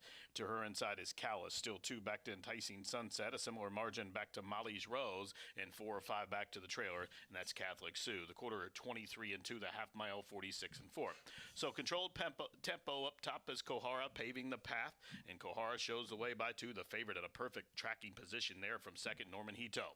3 wide comes Razzle Red, Cohen, and Bag Lady, content to track from the inside there in fourth. Callus is fifth, still 6 or 7 back to Enticing Sunset. She a Batty's thrown out the parachute. She's going the wrong way. Just got passed by Molly's Rose and Catholic Sue. She was never in it. 3/4, 10 and 1. Top of home stretch and Kohara off the turn with Angel Serpa. Kohara showing the way, but here comes Norma Hito. And Norma Hito, the French bred, is mowing him down to the outside. It's Norman Hito trying to press on past Kohara, who's shaken up on a tenuous lead. And Callus is lifting off. It's Kohara digging down deep. Callus, here comes Molly's Rose from last, and Molly's Rose coming after Callus. These two in a photo. I think Molly's Rose got her head down, and she had to be at least 40 to 1.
Here we are now, just 9 minutes away from my favorite time of the day, Late Fire 5, halfway through the halfway point of the week on a Wednesday here at Horseshoe Indianapolis. Congratulations on you making it through the first portion of your week, whether it's at work or on vacation. Certainly wish you the best of luck as we move forward towards Breeders' Cup weekend, race number 5 coming at you. 5.5 furlongs going to be the distance for 2-year-old fillies and upwards, all bred in the great state of Indiana. Scratch number 6 total, Luna Eclipse. And if you're still alive in that early pick 5, certainly wish you the best of luck. The lowest you can do is $2,100. So congratulations to you.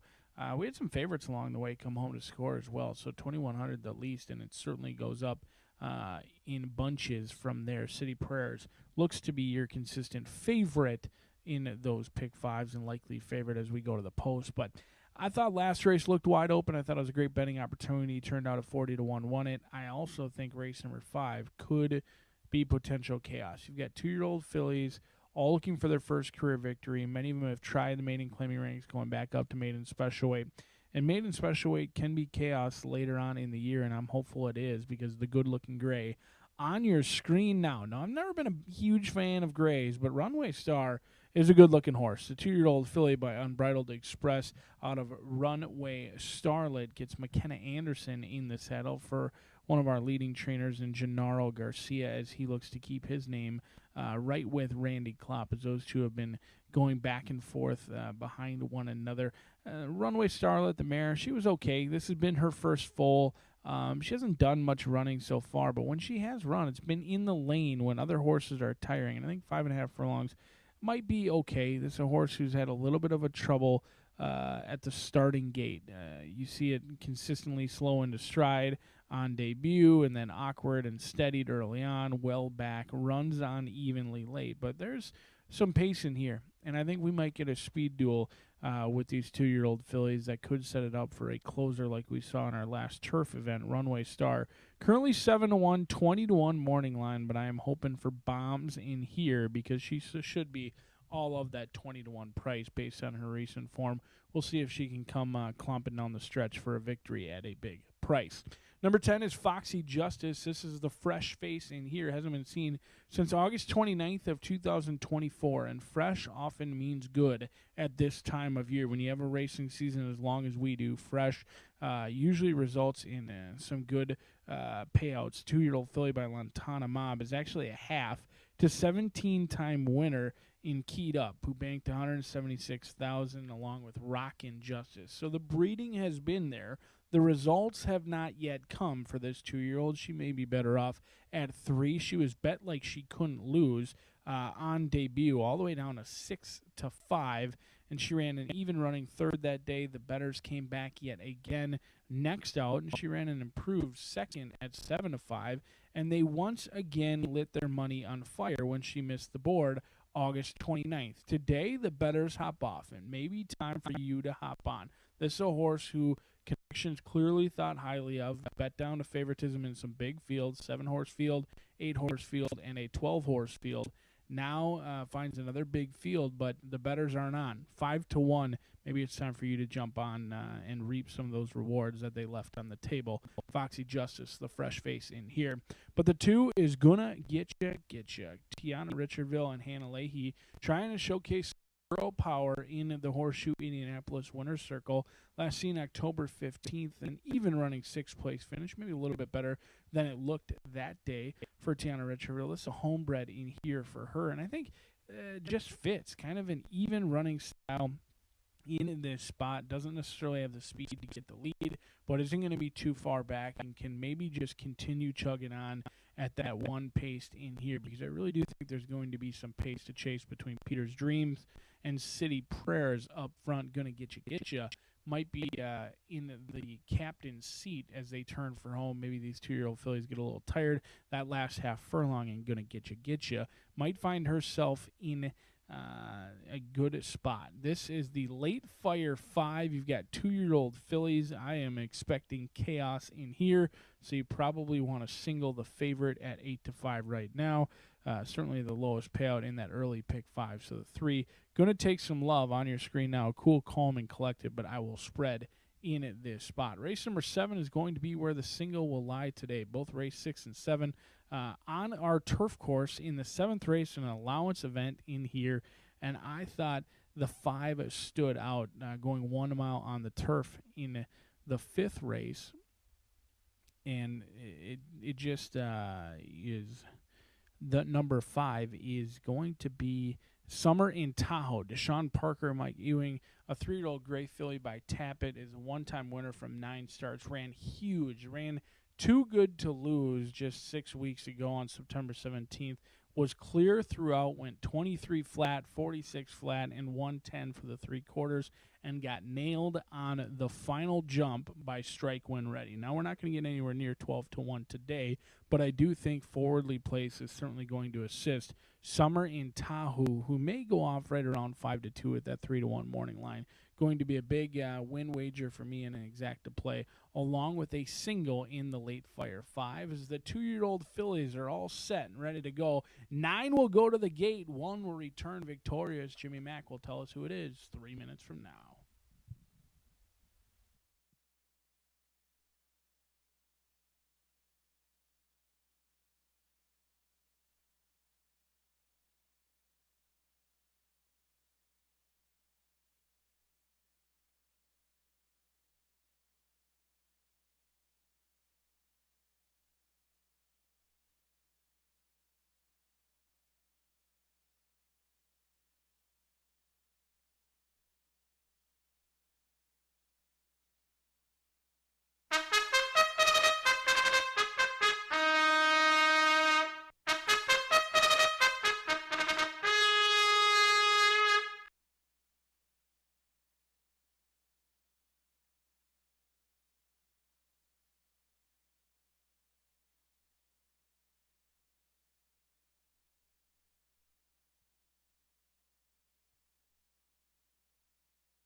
On the track here for race number 5. Race 5, you heard Brian talking about it, does kick off this late fire 5 here.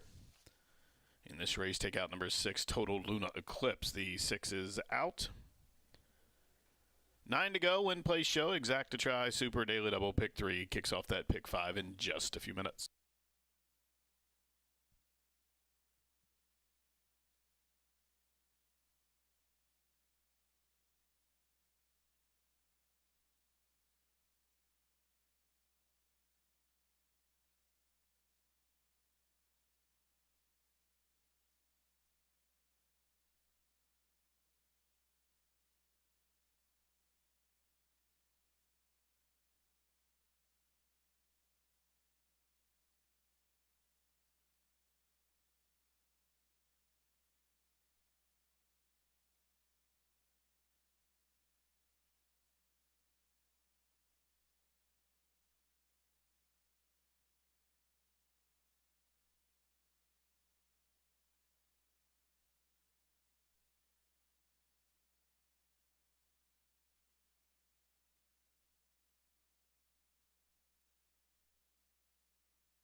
approaching the starting gate for the 5th. Get those wagers in. Less than a minute to field, approaching the starting gate for race 5. Late fire 5 time here at the shoe as the horses are approaching the starting gate. And that pick 5 kicks off here. 5, 6, 7, 8, and 9. They are approaching the starting gate. That pick 5 pool just shy of $31,000 as they continue to walk forward to the gate. 6 for 5 on City Prayers. Expect to be part of the early go here. Again, approaching the gate.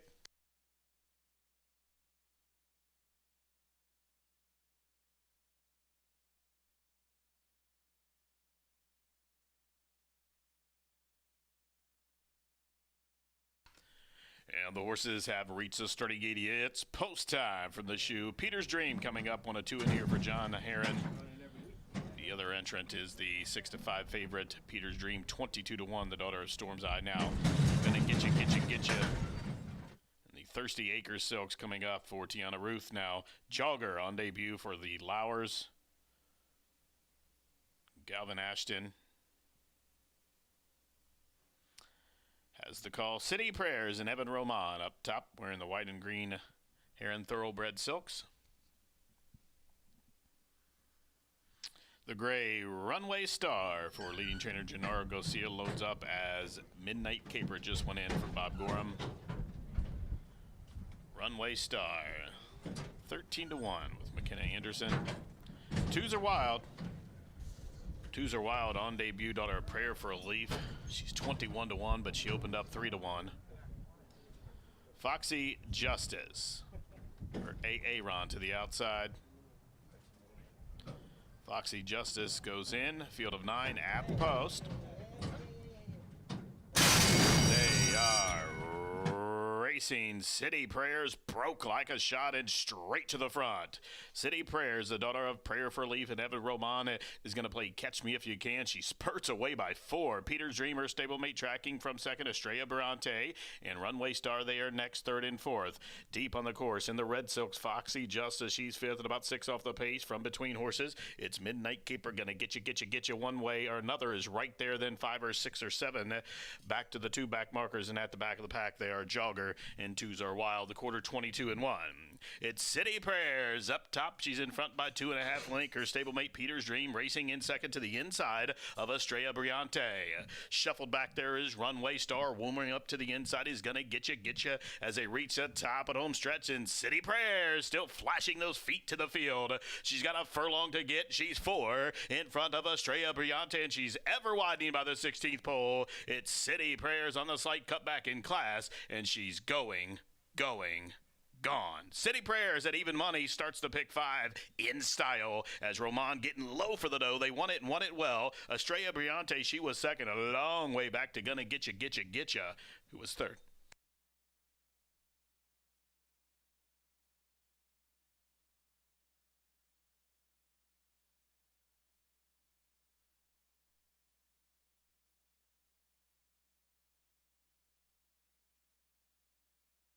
Judges posting the top 4 finishers. Winner number 3, City Prayers. Finishing second, number 5, Estrella Briante. Third, number 2, Gonna Get Ya. And fourth goes 8, Midnight Caper. 3-5-2-8.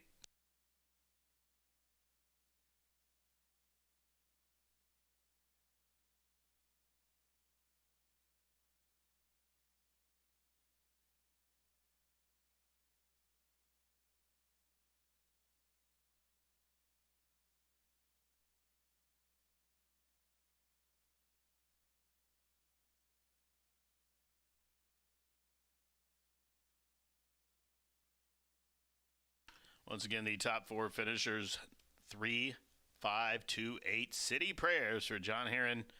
Broke like a shot, and it was over from there. City Prayers, a comfortable winner. Placing judges could have hung the winner at the top of the stretch and been safe as she rolls home here through fractions of 22 and 1, 46 and 1, 58 and 4, and it came home under the line. The 5.5 furlongs, 106.17 seconds. City Prayers, daughter of Prayer for Leaf, bred by Rhonda Day and Sue Belden.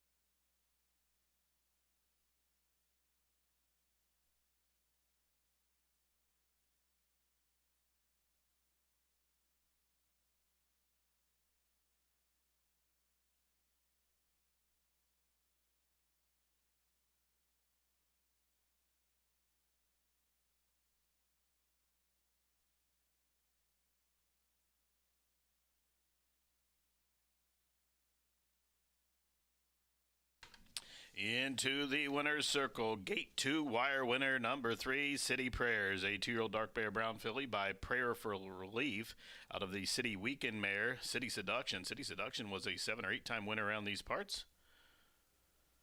Owned by Lawrence Belden back in the day. City Prayers here is owned by Heron Thoroughbreds, LLC, trained by John Heron, and ridden to victory by Evan Roman. City Prayers, bred here in Indiana by Sue Belden and Rhonda Day. She breaks her maiden start number 5, gate to wire 106.17 seconds.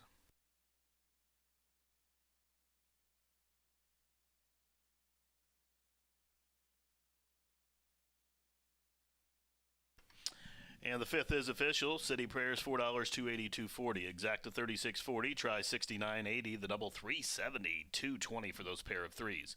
Pick 4 $1,596.50. Dime Super $50.40. The pick 3 $230.30. Pick 5 $2,142 even. 5 down, 5 to go. Race number 6 is up next.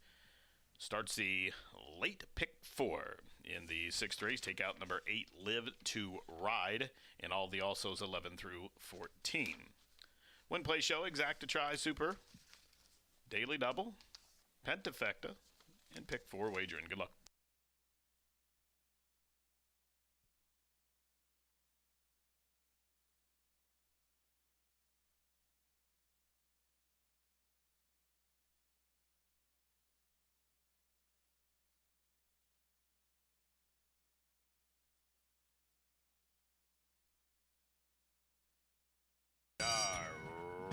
Racing. City Prayers broke like a shot and straight to the front. City Prayers, the daughter of Prayer for Relief and Evan Roman, is going to play Catch Me If You Can. She spurts away by 4. Peter's Dreamer, stablemate tracking from 2nd, Estrella Barante, and Runway Star there next, 3rd and 4th. Deep on the course in the Red Silks, Foxy Justice, she's 5th and about 6 off the pace from between horses. It's Midnight Keeper, going to get you one way or another is right there, then 5 or 6 or 7. Back to the 2 back markers, and at the back of the pack they are Jogger and 2s are Wild. The quarter 22 and 1. It's City Prayers up top. She's in front by 2.5 lengths. Her stablemate Peter's Dream racing in 2nd to the inside of Estrella Briante. Shuffled back there is Runway Star. Warming up to the inside is going to get you as they reach the top at home stretch. And City Prayers still flashing those feet to the field. She's got a furlong to get. She's 4 in front of Estrella Briante, and she's ever widening by the 16th pole. It's City Prayers on the slight cutback in class, and she's going, gone. City Prayers at even money starts the pick 5 in style as Roman getting low for the dough. They won it and won it well. Estrella Briante, she was 2nd, a long way back.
Cowboy Culture is the only son of Quality Roads standing in the state of Indiana. He's out of a Smart Strike mare, went undefeated as a 2-year-old, won multiple stakes at age 3, was stakes placed at age 5, and retired sound after a 28-race career. He checks all the boxes for what a mare owner would be looking for.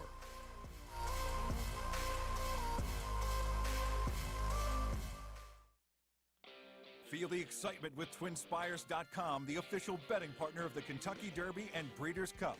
With TwinSpires.com, place legal wagers and watch live horse racing wherever you are on any device. Sign up, play, and win today. New players use promo code FREE100 on sign up to start your $100 bonus. With TwinSpires.com, you can bet on horse racing. Get the TwinSpires.com app to receive special offers and the most up-to-date information. Terms and conditions apply. Void where prohibited. Please wager responsibly.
9 minutes to the 6th race here at Horseshoe Indianapolis. We've got some scratches, the 8 and the all the also eligibles. We've got a maiden here. They're going a mile and a 16th on the grass. And this is a nice group, really. I'm going to go with the 6 on top, though, against the favorite. It's 7-2 right now. The 3 is 2-1 right now on the tote board. But I'm going to go with D-Day Reunion. Rodney Prescott is up here for Shannon McGovern. Back to training and doing an excellent job. Look at those percentages out of her meet. 20% win clip. Love to see it. This is a 3-year-old colt. He's making his 5th lifetime start. His last 2 were really good races and maiden claiming 4:30s, a 3rd and a 2nd, 1 at a mile and 1 at a mile and a 16th, which is today's distance.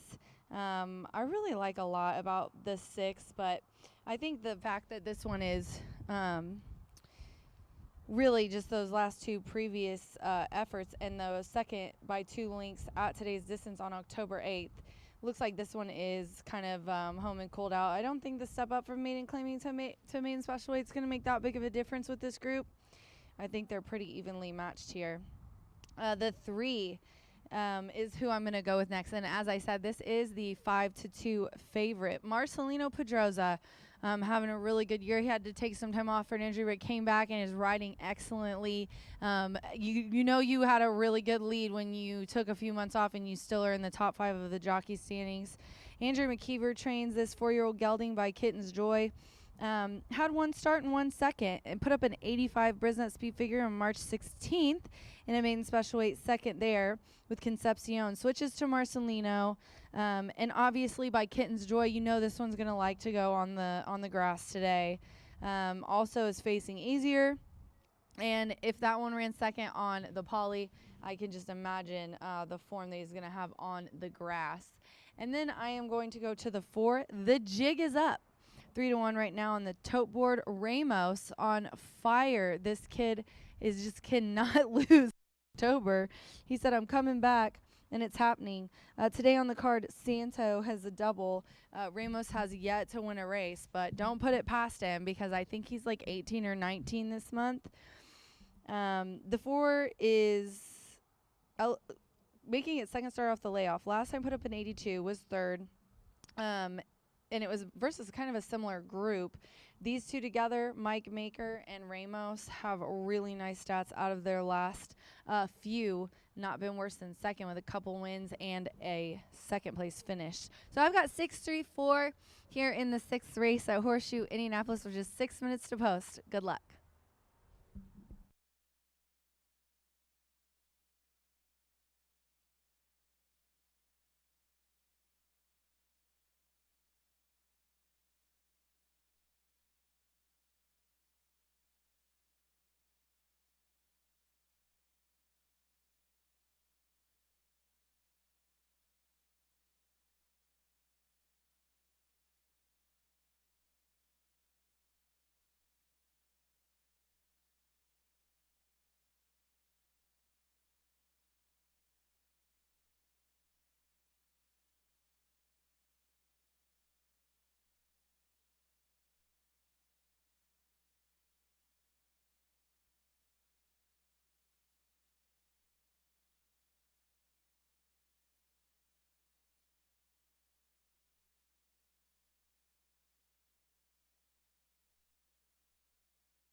Horses stepping trackside for race number 6 at Horseshoe Indy. This is a maiden special weight for 3-year-olds and up to go a mile and 16th on the firm turf. Turf rail out to 48 feet. Scratch numbers 8, 11, 12, 13, and 14. 9 to go, win, play, show, exact to try, super, daily double starts pick 3, starts at pick 4, and race 6 offers 10-cent grand high pentafecta wagering. Post time in 4 minutes.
Loose horse on the track. Audio Ashwood has unseated the jockey. Is heading around the turn. Good catch there by the team of Outriders. Adios Ashwood was picked up there by the team of Outriders, currently in the hands of John Neal, in at about the 3 furlong marker.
And Eddie Gerardo given a leg up there by Dr. Hershey, back reunited with Adios Ashwood. Adios Ashwood back reunited with Eddie Gerardo, joining the others here in the post parade.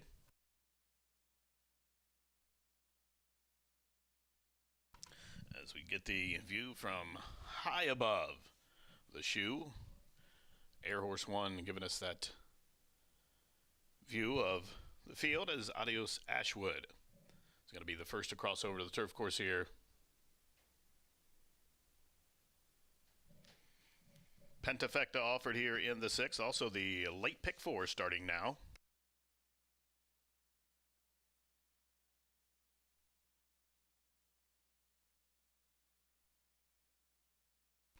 Lucky 7, a son of Curlin, coming across for Ken Spraggins.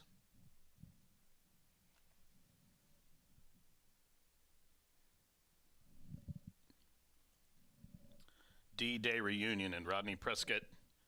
Techney, Jose Raquelme. That first time gelding. 45-1 offering as Shadwell Stables Motafil. Son of Kitten's Joy. Making his way across the turf is Tappet's Tail of Verve. Now Adios Ashwood unseated the jockey again. And behind the starting gate, the gate crew does have a hold of that son of Painter. They've loaded him without the jockey. He's in the gate now. Eddie Gerardo climbing up in the framework to reunite as Lucky 7 comes forward to the inside with Julio Felix. Gerardo back aboard Adios Ashwood. Lucky 7 is in. Motafil moving forward for Shadwell.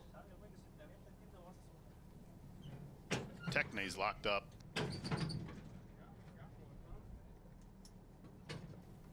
D-Day Reunion, son of Omaha Beach at 3.5-1. Loads in with Rodney. Tappet's Tail of Verve for Chuck Fipke.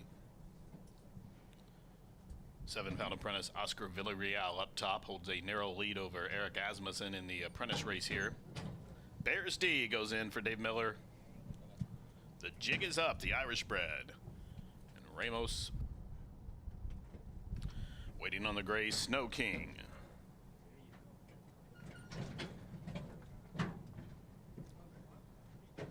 Snow King will complete the load of 9.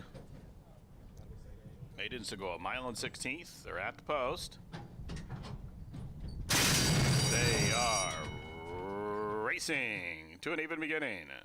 From the outside, Snow King is offensive-minded. To the inside, Motafil flashing speed. And between them, there goes Technique D-Day Reunion. So a real scrimmage for the front end here as they race by the stands for the first time. And Technique and Jose Raquelme calling the shots at neck to D-Day Reunion there from second. The jig is up off the pace today from third. Shaded by Snow King, who is in fourth as they head over the opening turn. And then Motafil will track them from fifth, saving all the ground on the run around the first turn. Tappett's Tail of Verb for Chuck Fipke. Races along in the sixth position. Adios Ashwood came away racing in seventh. Lucky 7 is eighth, and Bears D is ninth in trailing as they head up the backside. The quarter on the board, 22 and 4. And it's Techne just a neck from D-Day Reunion to the outside. The jig is up, is sequestered down the inside by Snow King. They are third and fourth up the backside, 2 in front of the pair of Motafil and Tappett's Tail of Verb. Adios Ashwood is right in behind them, still 3 back to Lucky 7 and 5 or 6 back to Bears D. At the back of the pack, they pass the half, 46 and 3. Techne still leads as D-Day Reunion still presses to the outside. The son of Tappet, Snow King, the gray, now moves a closer third up to the outside. Here comes the closers, and with a blitz on that far turn run, here comes a Chuck Fipke's as they reach around the top of the turn, 3/4 11 and 1, and it's Tappet's Tail of Verb for Chuck Fipke, 3 wide blitz. Cutting the corner, D-Day Reunion trying to slide through underneath. It's the jig is up and over the top. Here comes Motafil, and Motafil coming after D-Day Reunion up the inside. The jig is up, a 3-way flying finish here. Motafil trying to press on past. D-Day Reunion digging down deep up the inside. The jig is up. D-Day Reunion and Jake County's Rodney Prescott in that photo there with Motafil to the outside. The jig is up to the inside. Then it was Snow King fourth and Tappett's Tail of Verb checked in fifth for the high five in 1:42 and 1.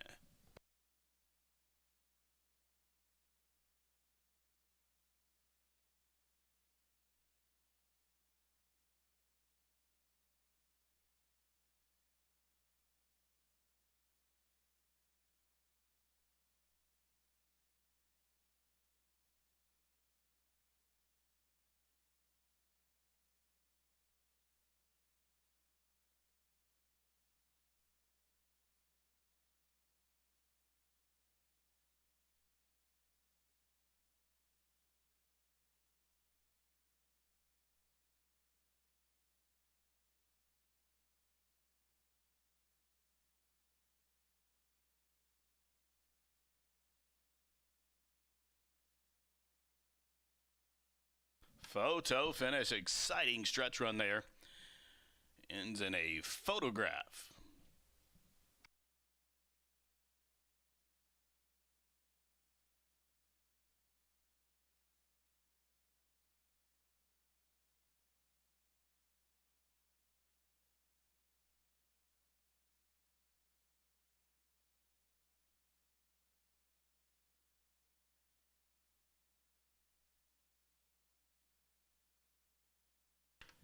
Again, photo sign comes down. There's the top 5 finishers. Winner number 6, D-Day Reunion. Second, number 3, Motafil. Third, number 4, The Jig is Up. Fourth, number 10, Snow King. Finishing fifth, the 7, Tappett's Tail of Verb. 6, 3, 4, 10, 7. Please note the inquiry sign has been posted. The stewards have hung the inquiry sign. They're looking into the top of the stretch run. 6, 3, 4, 10, 7. Inquiry in progress, looking into the stretch run.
The stewards have concluded their inquiry as they looked into the stretch run. There will be no change to the order of finish. No change. 6, 3, 4, 10, 7. No change.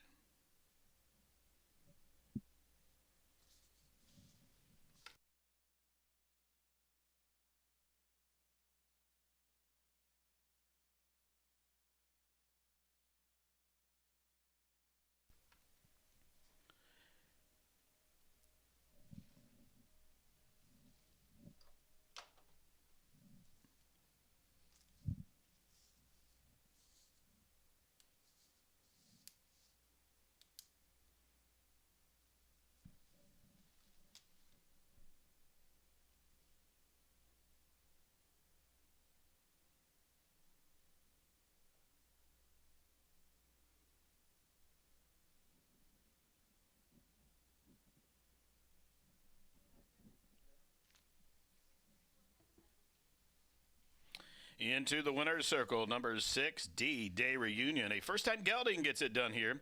3-year-old Bay Gelded Son by Omaha Beach out of the Harlan's Holiday mare named Silver Reunion. He's owned by Joseph Longton, trained by Shannon McGovern and Rodney Prescott. The winning jockey, D-Day Reunion, breaks mate start number 5 here. Got the mile and 16th in 1:42 and won. The winner bred in Kentucky by the late Brereton C. Jones. The winner, 1420, 460, 260. Exacta 4420, the try 2210, the double 2340. Pick 3, 293.85. Dime Pentafecta, $22.16. The Superfecta for a dime, $9.25. Up next, race number 7 in 18 minutes. Race number 7. You're reminded the scratches of the 6, 11, 12, 13, 14. 6, 11, 12, 13, 14. All scratch from the upcoming 7th, which is due off at 5:13 in 17 minutes.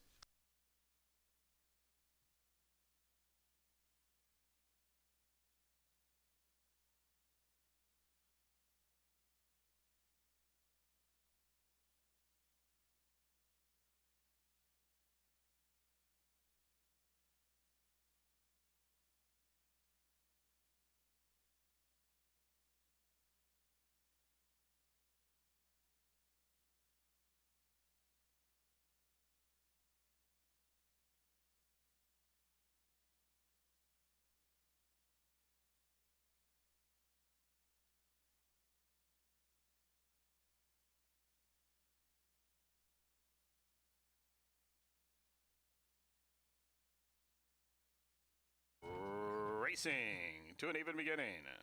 From the outside, Snow King is offensive-minded. To the inside, Motafil flashing speed.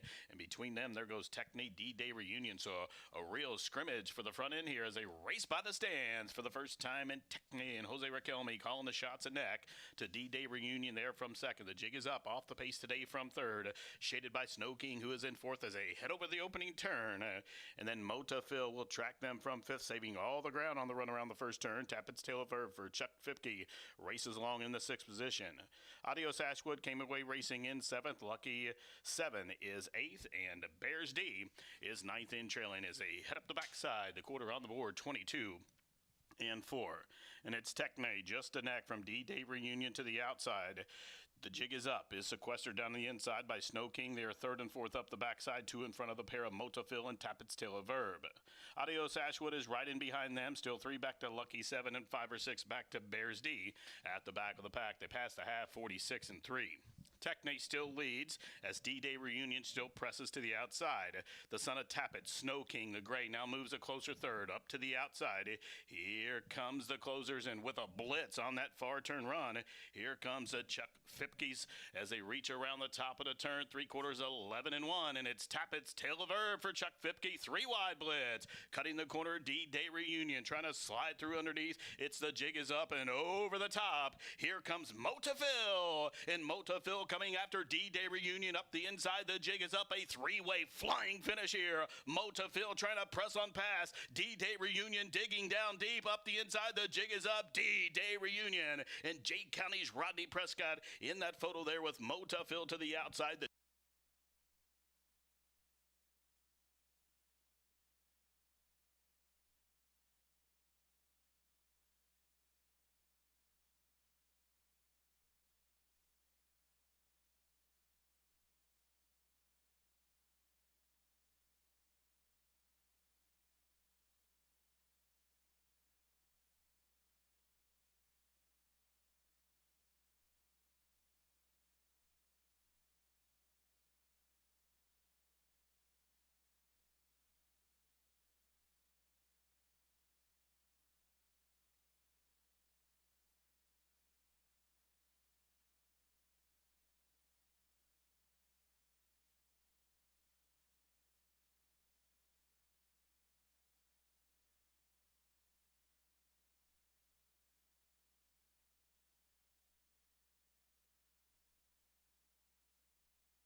Rodney Prescott saved a little extra for that final eighth of a mile, and a big overlay comes home to score. Those don't happen very often in today's racing world. 6-1 off that 5-2 morning line in D-Day reunion.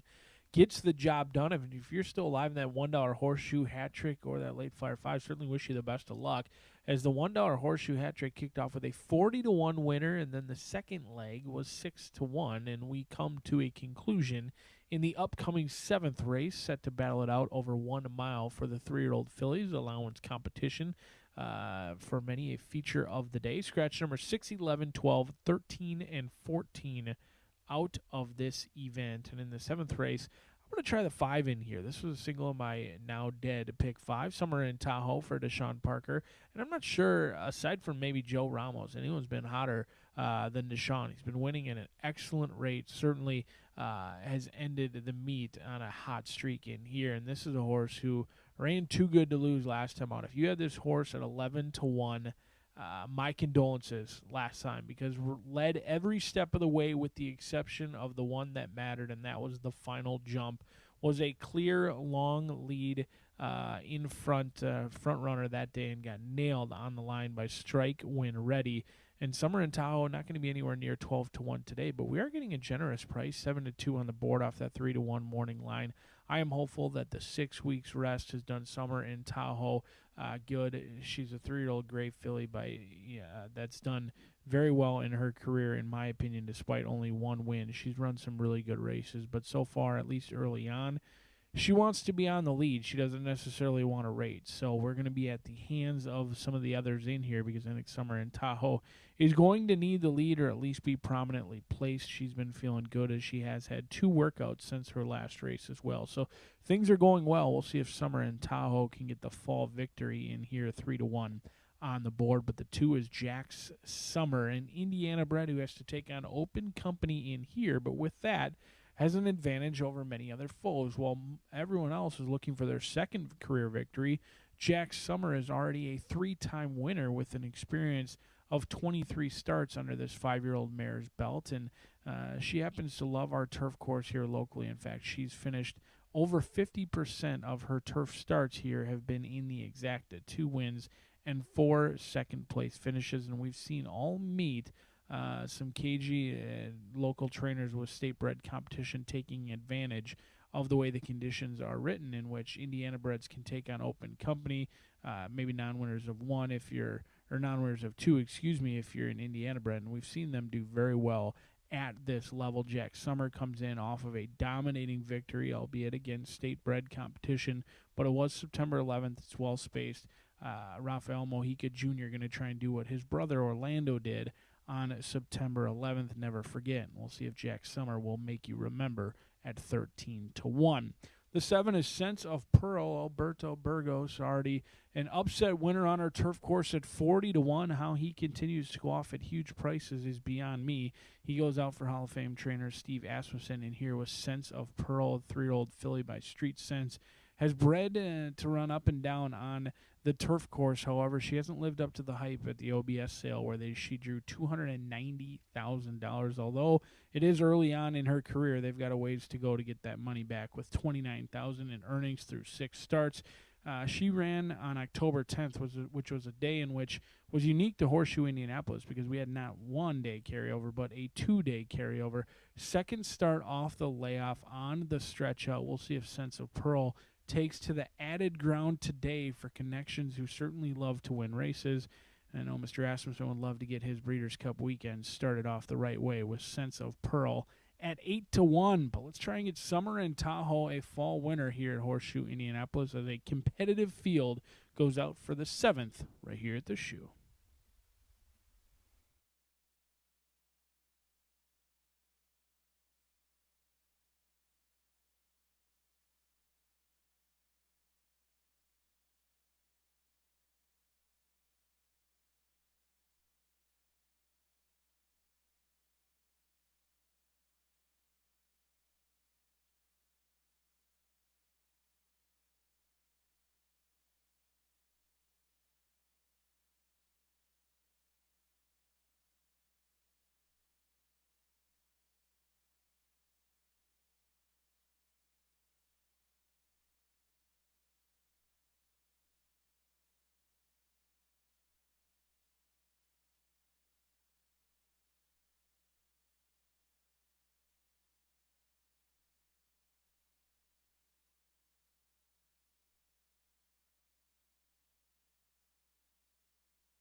Approaching the gate here for race 7.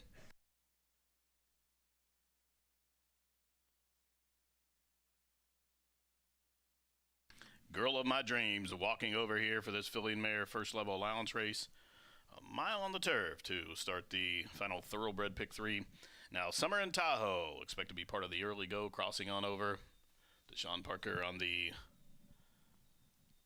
Wednesday scoreboard. As Girl of My Dreams coming up. Summer in Tahoe in the green and orange. Rafael Mojica wearing that sturgeon blue. Partners with Jack Summer coming forward 15-1.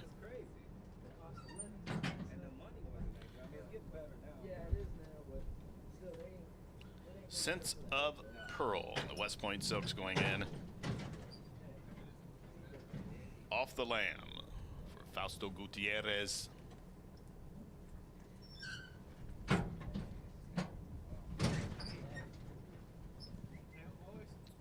Tennessee Honeybee for Joe Martin. The maroon and white. Taking her place in the stall, daughter of B Jersey. Nippy Star. Brad Cox Barn. Crickenberger, the Indiana bred. The Foster Barn up to the outside. She's in, they're at the post. They are racing. Slow beginning for Girl of My Dreams. She blew the brake, and she's at least a dozen last. Tennessee Honeybee reaching out for the early lead. Summer in Tahoe, as expected, she'll press. There goes the daughter at Tappet. Summer in Tahoe by us for the first time. 3 parts of a length to Tennessee Honeybee. And Albin Jimenez will defer there from second. Nippy Star is her way racing into third position. Where's the Wine? She's fourth, tracking those leaders from about 5 lengths off that trio of leaders. Then it is Jack Summer, who's racing towards the inside of Crickenberger. The Indiana bred's about 8 lengths off the pace and 5 in front of Sense of Pearl, who's a length and a half in front of Off the Lamb. And after the blown start, Girl of My Dreams is last, the quarter 22 and 2. And up the backside they go. Summer in Tahoe. Summer in Tahoe up top 2 lengths to the pair of Nippy Star. She races the outside of Tennessee Honeybee on the run down the backstretch. Still 4. Back to Where's the Wine. On her back now, Crickenberger making an early move past the half-mile pole. 4 in front of Jack Summer. Still 3. Back to Sense of Pearl as they head into the far turn run. The half-mile on the board, 45-1. It is Summer in Tahoe. Here comes Nippy Star and Crickenberger catching the eye on the far turn run. And here comes Crickenberger moving well to the outside of Nippy Star as they reach the top of the home stretch. Summer in Tahoe still there. She'll cut the corner, but here comes Crickenberger and Nippy Star after her as they straighten away to the top of the home stretch. 1 final furlong to go. And Summer in Tahoe on a tenuous lead. She's shaken up. Here comes Crickenberger to the outside. Whips out on Nippy Star. 1/16 for Summer in Tahoe. Summer in Tahoe still there. Crickenberger still chasing. Summer in Tahoe, another gate to wire winner for D. Summer in Tahoe from the Ewing barn. She won gate to wire by about 4 in the end. Crickenberger was second, Nippy Star third, and then it was Off the Lamb, Jack Summer, Where's the Wine in 134 and 2.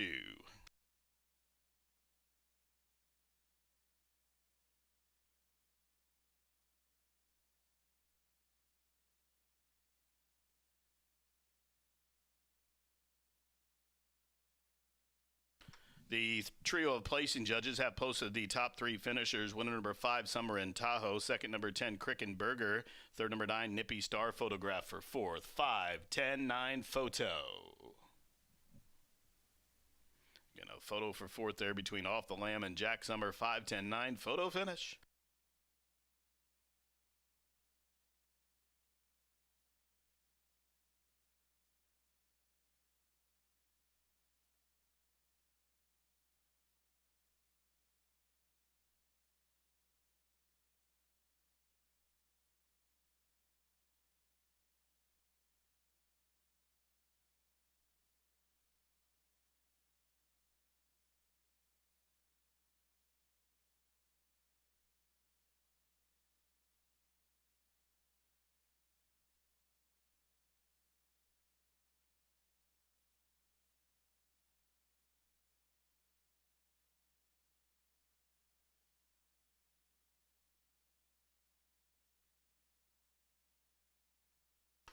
Result of that photograph showed number 3, Off the Lamb, got up to be 4th. 5th for the Pentafecta, number 2, Jack Summer. 5:10.932.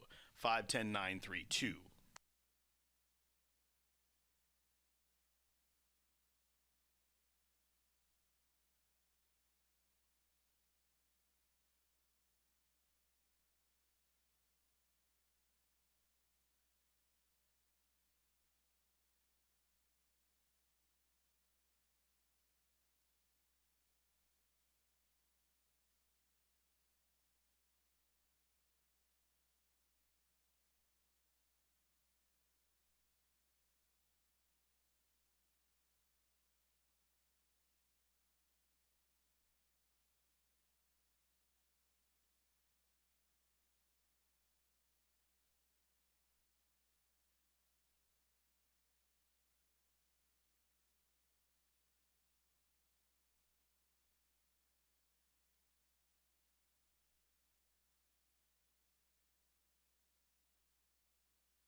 Five 10.932.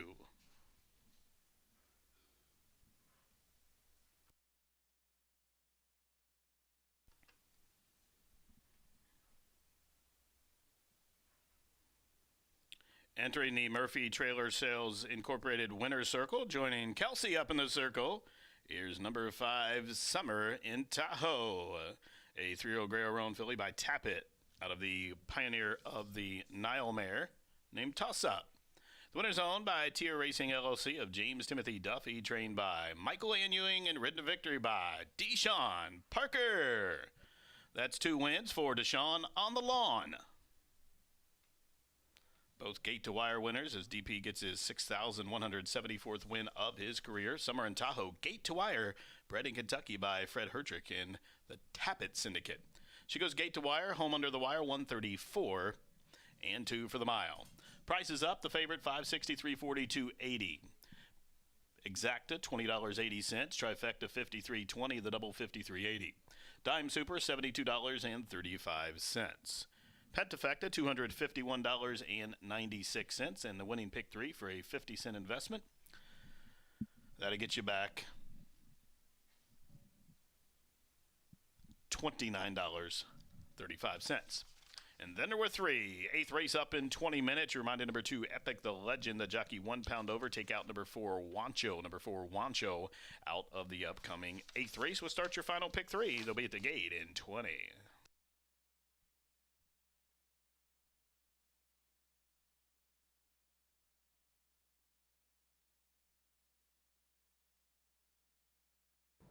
They are racing. Slow beginning for Girl of My Dreams. She blew the brake, and she's at least a dozen last. Tennessee Honeybee reaching out for the early lead. Summer in Tahoe, as expected, she'll press. There goes the daughter at Tappet. Summer in Tahoe by us for the first time. 3 parts of a length to Tennessee Honeybee. And Albin Jimenez will defer there from second. Nippy Star is away racing into 3rd position. Where's the Wine? She's 4th, tracking those leaders from about 5 lengths off that trio of leaders. Then it is Jack Summer, who's racing towards the inside of Krickenberger. The Indiana bred's about 8 lengths off the pace and 5 in front of Sense of Pearl, who's a length and a half in front of Off the Lamb. And after the blown start, Girl of My Dreams is last. The quarter 22 and 2. And up the backside they go. Summer in Tahoe. Summer in Tahoe up top 2 lengths to the pair of Nippy Star. She races the outside of Tennessee Honeybee on the run down the backstretch. Still 4. Back to Where's the Wine? On her back now, Krickenberger making an early move past the half-mile pole. 4 in front of Jack Summer. Still 3. Back to Sense of Pearl as they head into the far turn run. The half-mile on the board, 45 and 1. It is Summer in Tahoe. Here comes Nippy Star and Krickenberger catching the eye in the far turn run. And here here comes Krickenberger. Moving well to the outside of Nippy Star as they reach the top of the home stretch. Summer and Tahoe still there. She'll cut the corner, but here comes Krickenberger. And Nippy Star after her as they straighten away to the top of the home stretch. One final furlong to go. And Summer and Tahoe on a tenuous lead. She's shaken up. Here comes Krickenberger to the outside. Whips out on Nippy Star. 1/16 for Summer and Tahoe. Summer and Tahoe still there. Krickenberger still chasing. Summer and Tahoe, another gate to wire winner for D. Summer and Tahoe from the Ewing barn. She won gate to wire by about 4 in the end. Krickenberger was second. Nippy Star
See on the screen that all turf pick 3, the Horseshoe hat trick turf pick 3 came back for a $1 investment.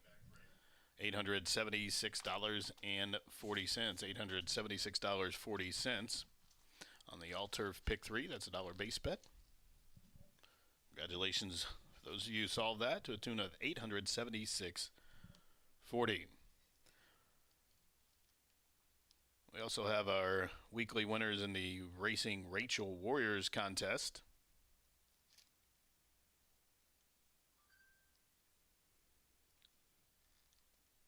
Weekly winners in the Racing Rachel Warriors contest.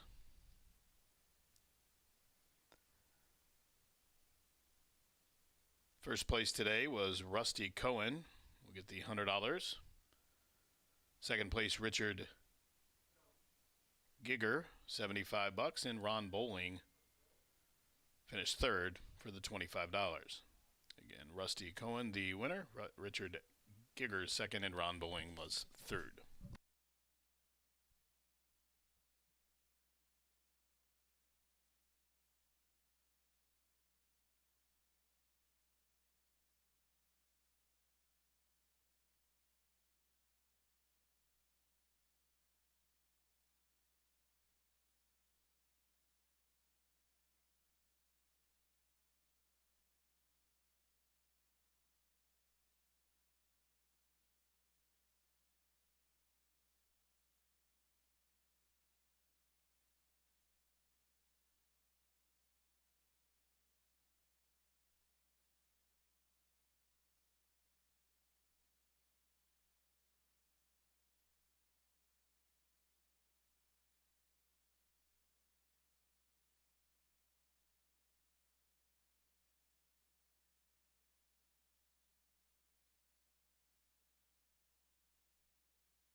please, Aaron, go to the pans and show Tim raking this winner circle, making it look immaculate. Our manager of security, who is my personal, takes care of me, has been making this winner circle today look so beautiful. Look at that. Look at that man. He's not sitting over here. He is just paving the path for the next winner to come in the winner's circle. Hardest working man in the biz right there. All right, guys, 8 minutes to race 8. We got a nickel claimer, 3-year-old and up, 6 furlongs is the distance. The 7 is who I'm going to go with on top. We do have a scratch in here of the 4. Don't think that changed it all too much, but I like the 7, Air Marshal, the current favorite right now at 2-1. Fernando de la Cruz is aboard for Joe Davis. This is a 4-year-old gelding by Sky Mesa. I remember Sky Mesa. 74 last out is the highest, most recent at starter optional claimer. At 34-1 was 6th, only by 3 lengths. This was a horse that kind of made a move. Kind of steadied, got chucked a little bit. And I think that kind of cost him because he only got beaten 3 lengths. That's pretty impressive. Now, I went back to some of his previous races at the distance today at 6 furlongs. On July 11th was claimed and was a second with Santo aboard. Now, Santo's got a double today. And I'm telling you, if Santo gets a double, more often than not, it turns into a triple because when that boy starts winning, he starts winning. And then back in May, a nice win at an allowance at 6 furlongs. And then in April on opening day, he was only beaten half a length for 3rd there in another allowance. So I think kind of a classy horse that's just gotten a little bit of a trip here. Bore in, bobbed at the start. I mean, he's getting 5 wide at the quarter pole. I mean, he's gotten a rough go of it. And I think he's got a good shot, especially in this nickel claimer. This one, Air Marshal, is my top selection here. Let's go to the outside to the 11 at 16-1, Unbridled Victor. Julio Felix is up here for Tracy Wisner. Tracy right now is at the Breeders' Cup. Just want to let you guys know that she is 14 on the A list for the Turf Sprint with Charcoal. We're very proud of her, and if she draws in, we'll all be rooting for her Saturday on the big day in that Turf Sprint. But Julio Felix up, like I said, Unbridled Victor, who forced into the gap at the start. I didn't get a chance to watch the replay on that race, but that sounds serious if you're forced into the gap in a claiming for 15 on October 16th. So let's just draw a line through that one, okay? Let's focus on the race before that on September 26th. Second by 1.5 lengths, claiming for 12.5 and a condition claimer at today's distance. I like that a lot, and I love the odds at 17-1 because I think this horse has a really good shot at hitting the board. I think this is his distance. I think this is a really easier than he's been in lately, and he's second versus tougher recently. So Unbridled Victor, she's got that Breeders' Cup luck on her hands here. I don't know if Tiana's saddling for her or not. Yeah, it looks like Tiana went down to saddle for her. So let's go next to the 5 at 3-1, Hadley's Max. Ramos, 18 wins in October. Let's see if he can get another one. He's a hot jock for sure. But I think that with Deshaun's double, that he is now at 15 or 16 wins in October. So he's right on Joe's heels, and they've got tomorrow to see who's on top. This one's in the same class for Peter Klopp Trains, who's our leading trainer. Him and Gennaro going back and forth. It could be Gennaro or Klopp, honestly. Coming off a win by almost 3 at 5.5. I went back to some of these really nice races at the beginning of the year in maiden special weights. Finally broke the maiden special weight at a mile. Broke the maiden at a mile by a length, and then just has had really no good finishes. A third, was bumped pretty hard, but kind of just ran around evenly. I'm not really sure what the deal has been until that win recently. So maybe just took him a little bit to get used to running with winners. He was in really tough in allowances. Then they routed him in a claiming for a nickel race, and that was a third and then one. So I love this one, especially with Ramos aboard. He's in fuego. Jockeys are out, probably about to get the leg up. 7-11-5 here for me in the 8th race. Good luck, ladies and gentlemen.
Here come the Hoosiers. Indiana bred stepping trackside for the 8th race, a non-orders of 3 $5,000 claimer to go 6 furlongs.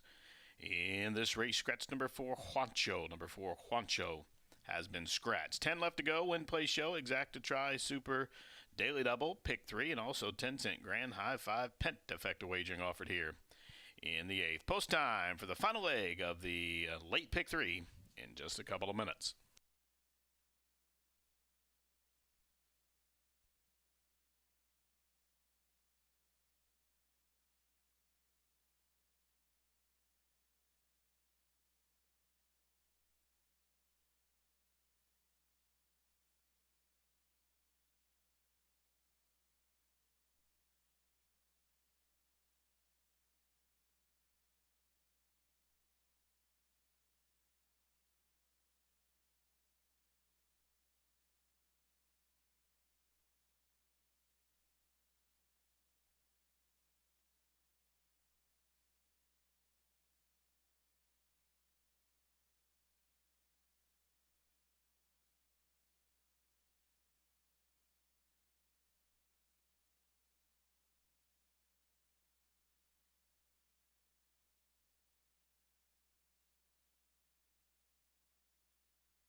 Approaching the gate here for race number 8, starting leg of the final pick 3. Here they come. Indiana bred non-3 claimers to go 6 furlongs. 9 to 5 on Air Marshal as High Cotton Justice goes in, 44 to 1 offering. The Gray Epic the Legend coming up.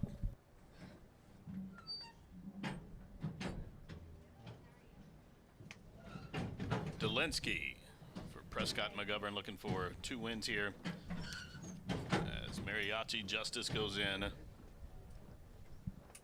Looking at Justice, first off the claim there for Asmussen being ignored at 17 to 1.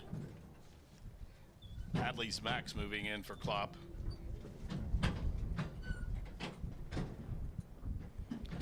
Halo Love, Santo looking for his 3rd on the day, and Unbridled Victor. Coming up to the outside, it's Tracy Wisner tuning in from San Diego. They're at the post. They are racing. Halo Love, one that alert beginning from between horses, also flashing speed to the outside. Unbridled Victor. High Cotton Justice forwardly placed to the inside on the run down the backstretch. Cowboy Church races to the outside of Hadley's Back and Epic the Legend as they continue to run up the backside. About 3 in front of Looking at Justice, who's just narrowly in front of Air Marshal as they head up the backside. Mariachi Justice is last. It is Halo Love just from Unbridled Victor. They are a length and a half in front of High Cotton Justice. Cowboy Church to the outside in 3rd. Here comes Rodney with Delinsky up into 5th. Hadley's Max is next, still 6 or 7 back to Air Marshals, who's being asked to go. Then it's Epic the Legend. Up 1 spot is Looking at Justice. Mariachi Justice still last. It is Unbridled Victor trying to put away Halo Love to the outside. Cowboy Church, upset-minded, moves a closer 3rd as Hadley's Max out in the clear and coming at him and coming on. And here comes the Klopster as Hadley's Max ranges up to the outside of Cowboy Church as they're 4 across the course in a final furlong. It's Hadley's Max raising the stakes there. It's Hadley's Max just from Cowboy Church with a 16th to go, and Hadley's Max is rambling home here. Hadley's Max back-to-back at the track. One gathered up in the end by about 3.5 in the end. It looked like Air Marshal photoed there with Cowboy Church for the minors. Then for the backfield, Looking at Justice first off the claim got on track with Unbridled Victor there in that photo for the bottom of the Penta in 111 flat.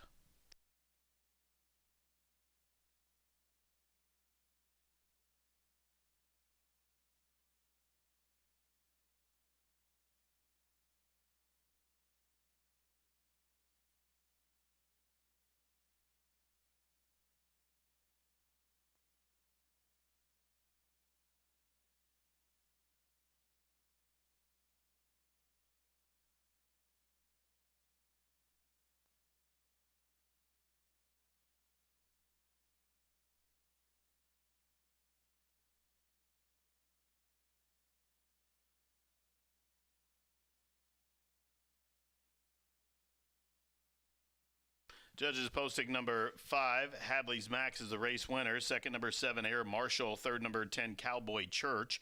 Finishing 4th, the 11, Unbridled Victor. And 5th, the 9, Looking at Justice. 5, 7, 10, 11, and 9. 5, 7, 10, 11, 9.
into the winner's circle. Hadley's Max repeats at the meet. It's his second straight here at the meeting with J.D. Ramos, his third of the season. Hadley's Max, a 3-year-old chestnut gelded son by Tapiture out of the Even the Score mare named Hard to Get Even. The winner is owned by Jose Garcia Blanco, trained by Randy Klopp and Joe Ramos. The winning jockey, Hadley's Max, now a 3-time winner. All 3 of those this season here over the Indiana Dirt. The winner bred in Indiana by the estate of Gary Tussey. Hadley's Max to a tune of $540, $3, $260. Exacta $15.40, the try $42.35, the double $19.80. Dime Super $103.17. The Pentafecta $595.33. The Pick 3 $39. Up next, the 9th event starts the final daily double of the afternoon. Number 1, Bold Doro is out. Number 1, Bold Doro is out, as is the 7, Holiday House. Numbers 1 and 7 have been withdrawn. Please note that ownership correction on your current 4 to 5 favorite. Number 5, Mumayaz, that first-time gelding, is owned by Melissa Griffey and others. Again, that principal of GWG Stable should read Melissa Griffey et al. Jockey of the 6, Commander Storm, 1 pound overweight. 9th race coming at you at 6:14, and that's in 18 minutes.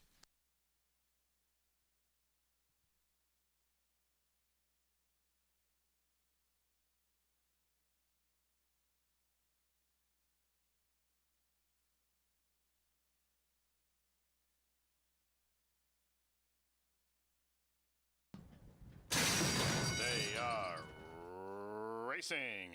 Halo Love, one alert beginning from between horses, also flashing speed to the outside. Unbridled Victor, High Cotton Justice, forwardly placed to the inside on the run down the backstretch. Cowboy Church races to the outside of Hadley's Mac and Epic the Legend as they continue to run up the backside. About 3 in front of Looking at Justice, who's just narrowly in front of Bear Marshall as they head up the backside. Mariachi Justice is last. It is Halo Love just from Unbridled Victor. They are a length and a half in front of High Cotton Justice. Cowboy Church to the outside in third. Here comes Rodney with Delinsky up into 5th. Hadley's Max is next, still 6 or 7 back to Air Marshals, who's being asked to go. Then it's Epic the Legend. Up 1 spot is Looking at Justice. Mariachi Justice still last. It is Unbridled Victor trying to put away Halo Love to the outside. Cowboy Church, upset-minded, moves a closer third as Hadley's Max out in the clear and coming at him and coming on. And here comes the Klopster as Hadley's Max ranges up to the outside of Cowboy Church as they're 4 across the course in a final furlong. It's Hadley's Max raising the stakes there. It's Hadley's Max just from Cowboy Church with a 16th to go, and Hadley's Max is rambling home here. Hadley's Max back-to-back at the track. One gathered up in the end by about 3.5 in the end. It looked like Air Marshal photoed there with Cowboy Church for the minors.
Join us on November 11th for our very special Veterans Day card. We're going to be raising money for the Homeless Veterans Fund, HVAF, so be sure to be here and be ready to give to a wonderful cause. We're going to begin at 2:10 p.m. featuring the $2,500 Veterans Day Legends Contest, and included in that prize, you have 2 seats to the NHC with me in the finals in Vegas in 2025 in March. Plus, we have the Veterans Day Pick 5 Challenge featuring nationally known handicappers who will be put $500 in tickets on the day's Pick 5.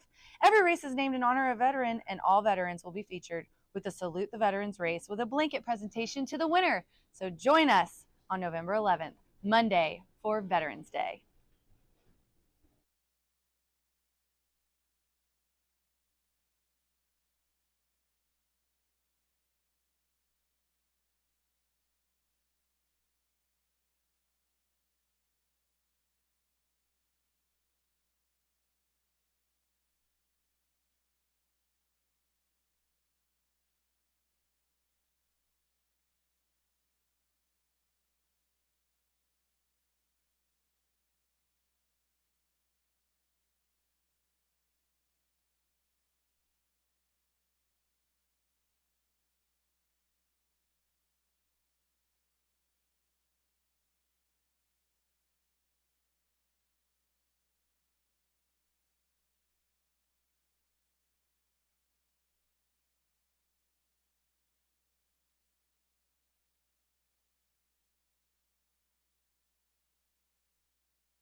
Ninth race coming up in 7 minutes here. Race number 9, your final chance to bet a daily double this afternoon. Been a great day at the races here at Horseshoe Indianapolis as we have 7 minutes of that ninth race to close out the final daily double. And what a good race it is for the final thoroughbred race of the afternoon. This is a first level allowance race to sprint 6 furlongs.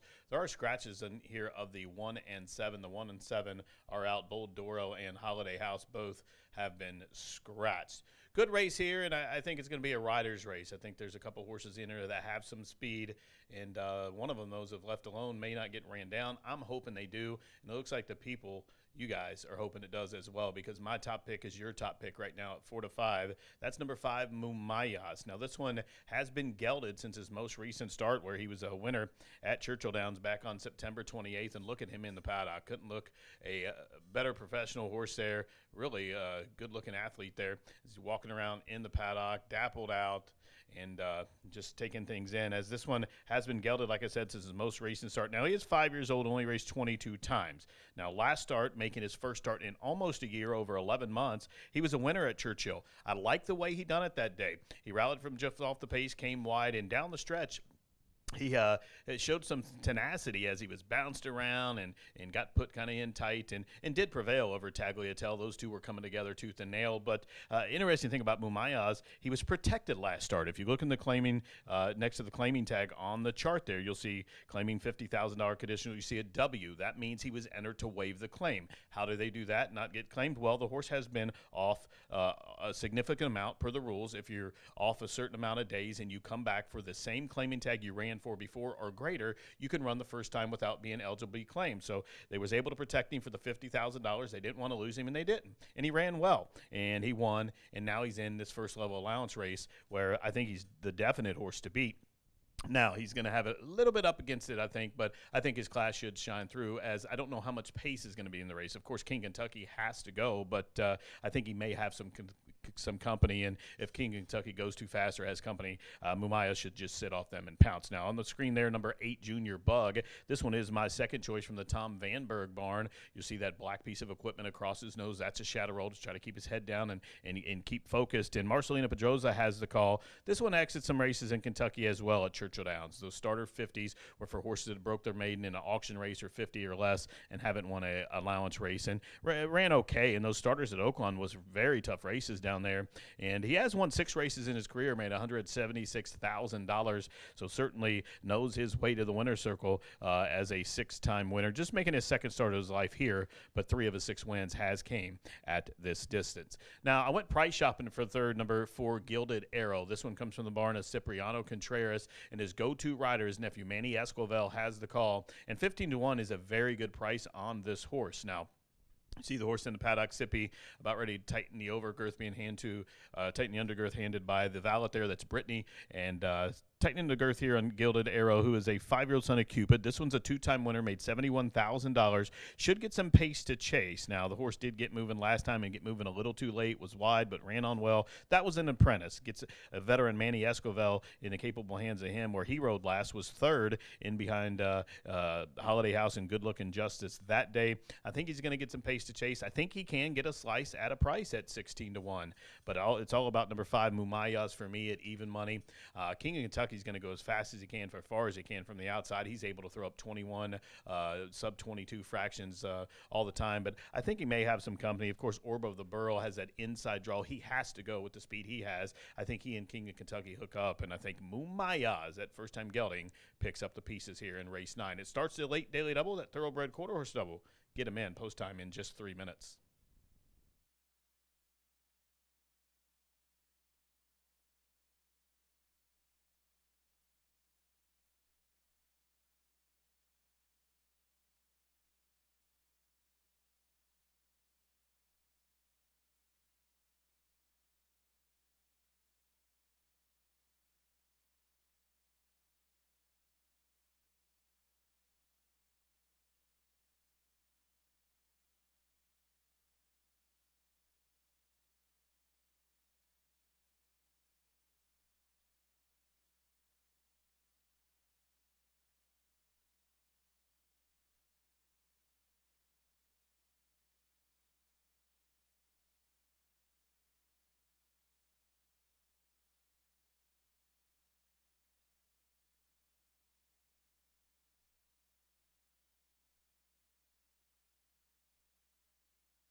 On the track here for race number 9 of 10. The field on the track here for the 9th. This is an allowance race to go 6 furlongs. Take out numbers 1 and 7. 1 and 7 are out. The jockey in the 6, 1 over. Don't forget that ownership correction for the 5. Mumayas, GWG Stables. Principal owner is Melissa Griffey et al.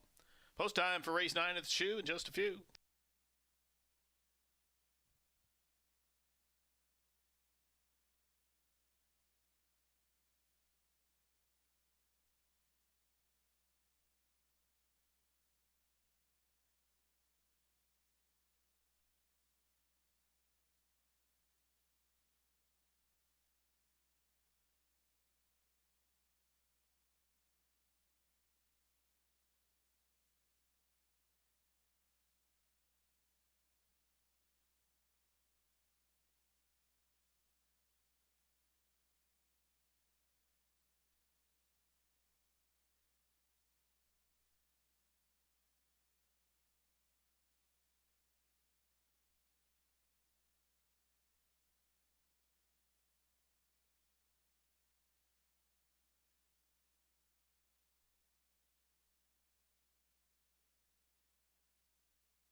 Approaching the starting gate, less than a minute here. Don't forget we have live racing back at you tomorrow here.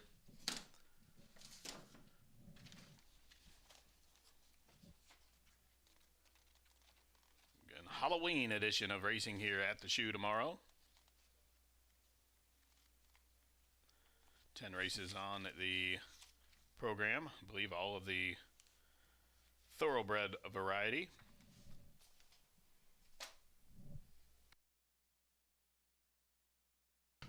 Even money on Mumayas. 9-5 now on King of Kentucky. An elusive son of Speightstown.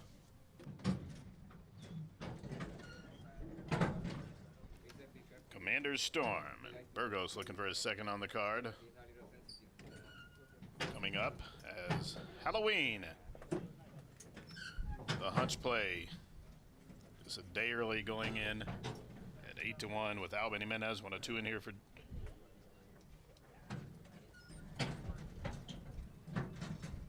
Up to the outside, King of Kentucky. Then they're at the post. They are racing. Slight stumble at the start for Halloween. Rocket start as expected for King of Kentucky, and there he goes.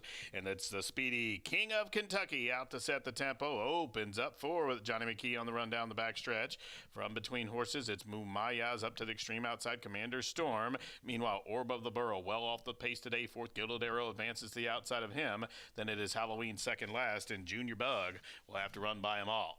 Up the backside they go. It's King of Kentucky out there free-wheeling on the front end, and King of Kentucky shows the way by 2 as Commander Storm tracking from second. Mumaya shoved hard for some speed from third. Whips out already on Gilded Arrow 4th. Orb the Burrow up the inside from the backfield. Junior Bug is running on by the quarter pole they go. King of Kentucky still there. Commander Storm still in chase mode from second. Mumayaz at 8-5 is third with 5 lengths to race. Top of the home stretch. King of Kentucky still up top by 2. Chase mode for Commando Storm. The big long shot coming adamant coming on. King of Kentucky trying to hold Commander Storm. Here comes Commander Storm, wearing him down to the outside. Commander Storm's gonna upset him in the nightcap. Commander Storm, 16-1 winner, runs down the pace setter. King of Kentucky. Mumayaz was third. Junior Bug from last got up to be 4th in 110 flat.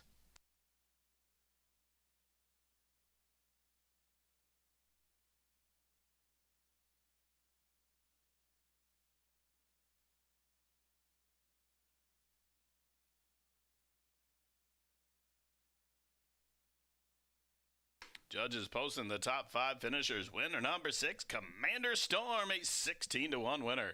Second, number 9, King of Kentucky. Third to 5, Mumayas. Fourth, number 8, Junior Bug.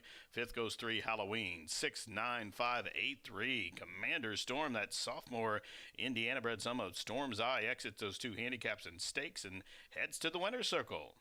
This one a 3-time winner. Won a first-level Indiana bred state bred race, a 2 other than non-3 state bred race. The restricted races not counting against, comes to this first level open allowance race, gets the added money here. Ran for the whole purse, $46,240, and got the lion's share of it. Commander Storm, 16-1 to take out the 9th.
Into the winner's circle for the second time today. Here's Alberto Burgos, this time with number 6, Commander Storm.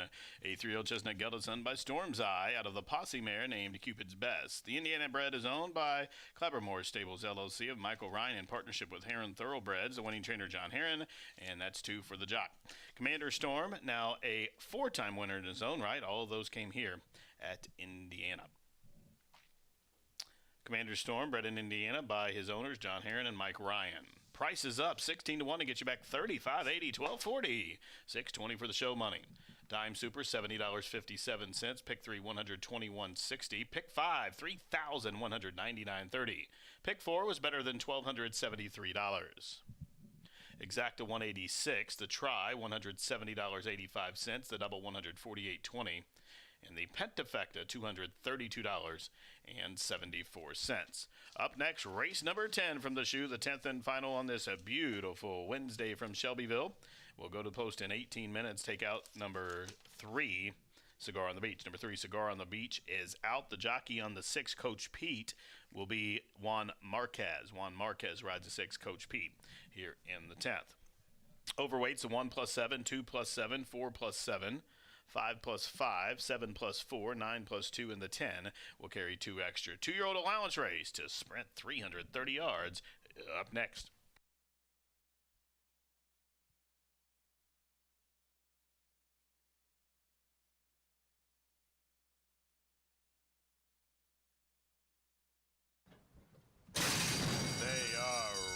Racing slight stumble at the start for Halloween. Rocket start as expected for King of Kentucky, and there he goes. And it's the speedy King of Kentucky out to set the tempo. Opens up 4 with Johnny McKee on the run down the backstretch. From between horses, it's Mumayaz up to the extreme outside, Commander Storm. Meanwhile, Orb of the Burrow well off the pace today. 4th, Gilded Arrow advances to the outside of him. Then it is Halloween second last, and Junior Bug will have to run by them all. Up the backside they go. It's King of Kentucky out there free-wheeling on the front end, and King of Kentucky shows the way by 2 as Commander Storm tracking from 2nd. Mumaya shoved hard for some speed from 3rd. Whips out already on Gilded Arrow 4th. Orb the Burrow up the inside from the backfield. Junior Bug is running on by their quarter pole. They go. King of Kentucky still there. Commander Storm still in chase mode from 2nd. Mumayaz at 8-5 is 3rd with 5 lengths to race. Top of the home stretch. King of Kentucky still up top by 2. Chase mode for Commando Storm. The big long shot coming, Adamant coming on. King of Kentucky trying to hold Commander Storm. Here comes Commander Storm, wearing him down to the outside. Commander Storm's gonna upset him in the nightcap. Commander Storm, 16-1 winner, runs down the pace setter. King of Kentucky. Mumayaz was 3rd. Junior Bug from last got up to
Well, just one more race to go on the Wednesday card at Horseshoe Indianapolis. Of course, it's quarter horses. This is a 330-yard allowance, and we have 9 horses running for a purse, a nice purse of $19,500. We do scratch number 3, Cigar on the Beach, but have plenty of really nice juveniles to take a look at. All right, well, let's begin with number 10, and that's Cadet Ivory, another nice homebred from leading owner and now breeder Campos Family Ventures. This is a son of Ivory James, who's hit the board in each of his 5 starts, so very, very consistent and very talented as well, including a 3rd place finish in the $135,000 Jaguar Rocket Futurity, which took place on June 20th. Obviously, the connections are solid. Leading owner, Claudio Barazza, who's just been red hot, and his rider, Edgar Diaz, who tops the jockey standings by leaps and bounds. So Cadet Ivory from that nice far outside post is my top choice. Tim Eggleston continues to have a terrific meet as well, and he's going to saddle number 8, Alaya Chick, a filly by Jess Zuman, bred and owned by Owen Stanley Jr. Now, she exits a trial for the Miss Roxy Little Futurity. Those trials took place on October 5th. She ran 3rd to DNA Dale's Winner, who ended up winning the consolation of the Miss Roxy just last Saturday. That was a really, really cool race. The consolation is for horses that qualified from the 11th to the 20th spot. Even though they miss out on the big money, they have an opportunity to become a stakes winner and gain that much more experience for their 3-year-old campaign next year. I think this filly is capable of a lot more than what people might think, so definitely include her in your wagers. Oh, and by the way, a very interesting statistic this season at Horseshoe Indy. We don't have we have not just 1, but 3 trainers tied with 30 wins each. That is unprecedented, I'm telling you that. And it begins with last year's leading quarter horse trainer Tony Cunningham, Tim Eggleston, and Claudio Barazza. Each of them have 30 wins. How extraordinary is that? We're going to have some fun doing the countdown till November 14th, and your guess is as good as mine because they're all accomplished horsemen and have amazing, amazing, horses running for them this year. All right, let's move on. I'm going to talk about number 5, Rafa. Marked improvement for number 5, Rafa, on October 2nd when the son of Corona's Leaving You broke his maiden in a nice front-running score for conditioner Tony Cunningham. He also qualified for the Jaguar Rocket Futurity. Wasn't his day that day, but he seems to be maturing at the right time. And obviously, as I mentioned before, with these young horses, the 2-year-olds, some of them get it right off the bat. Others need some experience. I certainly wouldn't overlook Rafa. All right, then I'll round out my top 4 with number 6, and that's Coach Pete. Also trained by Tim Eggleston, broke his maiden in a trial on October 5th, sired by first crop stallion Eos Apolitical Win, who has done incredibly well this season. Coach Pete qualified for the 59,000 leader of the class Sale Futurity and has been consistent in 6 previous races. He's been doing a great job. We do have a rider change for this gelding, and that will be former leading jockey Juan Marquez, who will be in the saddle. So we'll go 10, 8, 5, 6. In our finale, we're all thoroughbreds tomorrow, so good luck to all. I have a happy Halloween, an amazing Breeders' Cup, and I'll see you back Monday for more quarter horse handicapping.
The horses up on the track for the 10th race, maiden Indiana bred 2-year-old quarter horses, which have never won two. They'll go 330 yards. In this race, take out number 3, Cigar on the Beach. Don't forget that Juan D. Marquez rides the 6, Coach Pete. 9 to go, win, play, show, exacta, try, superfecta, and also 10-cent grand high five wagering here. That pentafecta has a pool of almost $2,100. Just a couple of minutes to the 10th race. The quarter horses will be at the gate shortly. 330 yards, last dash for the cash.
And the horses have reached the starting gate. It's post time. Coach Pete coming up at 5 to 1.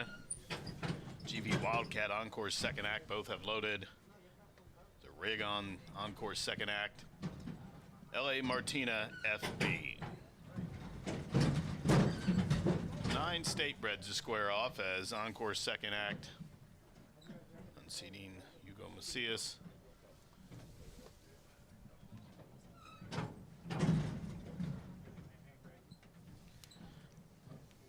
Alaya Chicks in Sunshine Beach coming up. goes Rafa. Sunshine Beach coming up, then Cadet Ivory, the 4-5 favorite, up to the outside.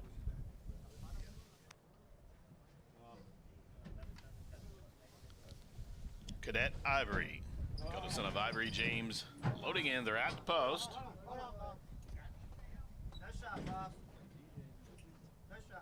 They are racing. Good start for GV Wildcat, also quick into stride. LA Martina B. Meanwhile, strutting on the beach is getting crowded. Here comes LA Martina FB. GV Wildcat still there from between horses. Rafa way out wide. Cadet Ivory's getting motoring late as they come to the wire. A 5-horse photo finish. I don't know, maybe Coach Pete got that nose down, but was right there with Rafa to the outset. LAF Martina B. And further out, Alaya Chick and Cadet Ivory. All those across the course in a flying finish for the nightcap.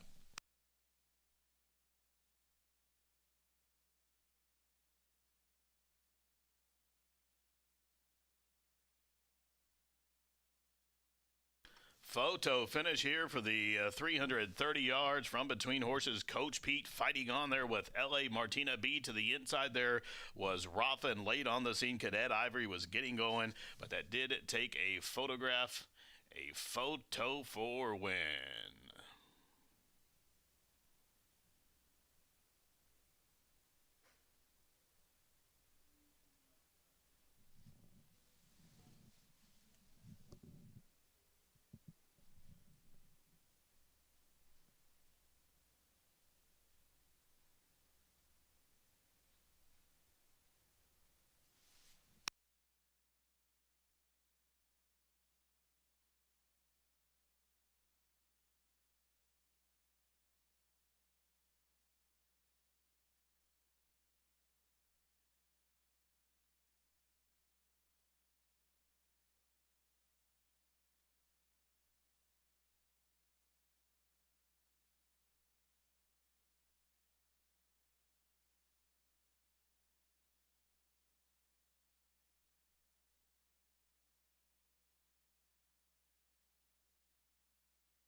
Result of the photo showed number 6, Coach Pete, to be the winner. Second, number 10, Cadet Ivory. Third, the 5, Rafa. And a dead heat for fourth between the 7, La Martina FB, and the 8, Alaya Chick. 6, 10, 5, 7, 8 dead heats for fourth. So that pentafecta will pay out on multiple combinations there. 6, 10, 5, 7, also 6, or excuse me, the super will as well, but the pentafecta 6, 10, 5, 7, 8, 6, 10, 5, 8, 7. The superfecta 6, 10, 5, 7, also 6, 10, 5, 8. Multiple payouts in your exotic. Check your tickets carefully. Into the winner's circle, Eggleston bookends the cards. He took the last night, the first today, and the last again. Here's number 6, Coach Pete. A 2-year-old gray-roan gelded son by U.S. a political man out of the Fury of the Windmare named R. Dusty's Fury. The winner's owned by C.W. Mullen, trained by Tim Eggleston, and Juan Marquez picks up the winning ride. Jordan Hash on the hip in the winner's circle for the photo op, as Coach Pete picks up the second lifetime victory. Bred in Indiana by his owner.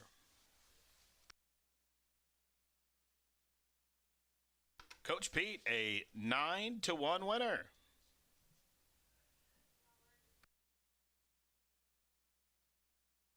Again, check those tickets carefully. Just reminded we have a dead heat for 4th. Superfecta payouts, barring any change in order of finish, will be 6-10-5-7. Also, a winner would be 6-10-5-8. And the Pentafecta could either be a 7-8 on the bottom or 8-7. 6-10-5-7-8, 6-10-5-8-7 for the Penta.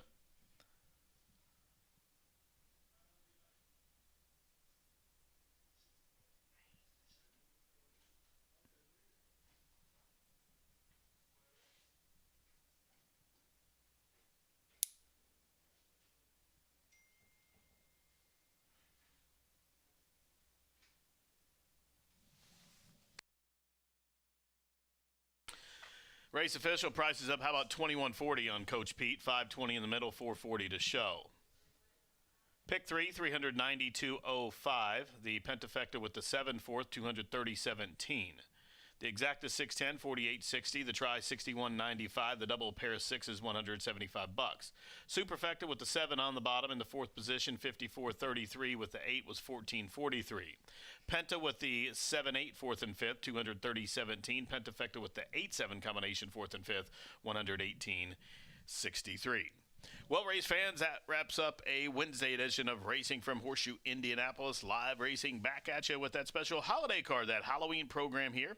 A 10-race card for you tomorrow here at the track, and all kicks off at a 2:10 post.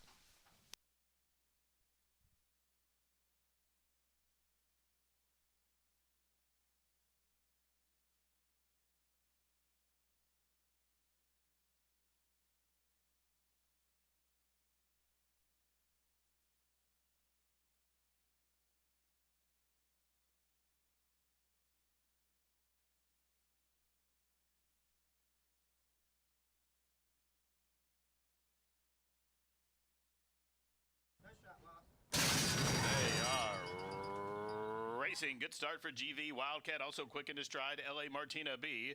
Meanwhile, strutting on the beach is getting crowded. Here comes LA Martina FB. GV Wildcat still there from between horses. Rafa way out wide. Cadet Ivory's getting motoring late as they come to the wire. A 5-horse photo finish. I don't know, maybe Coach Pete got that nose down, but was right there with Rafa to the outside. LAF Martina.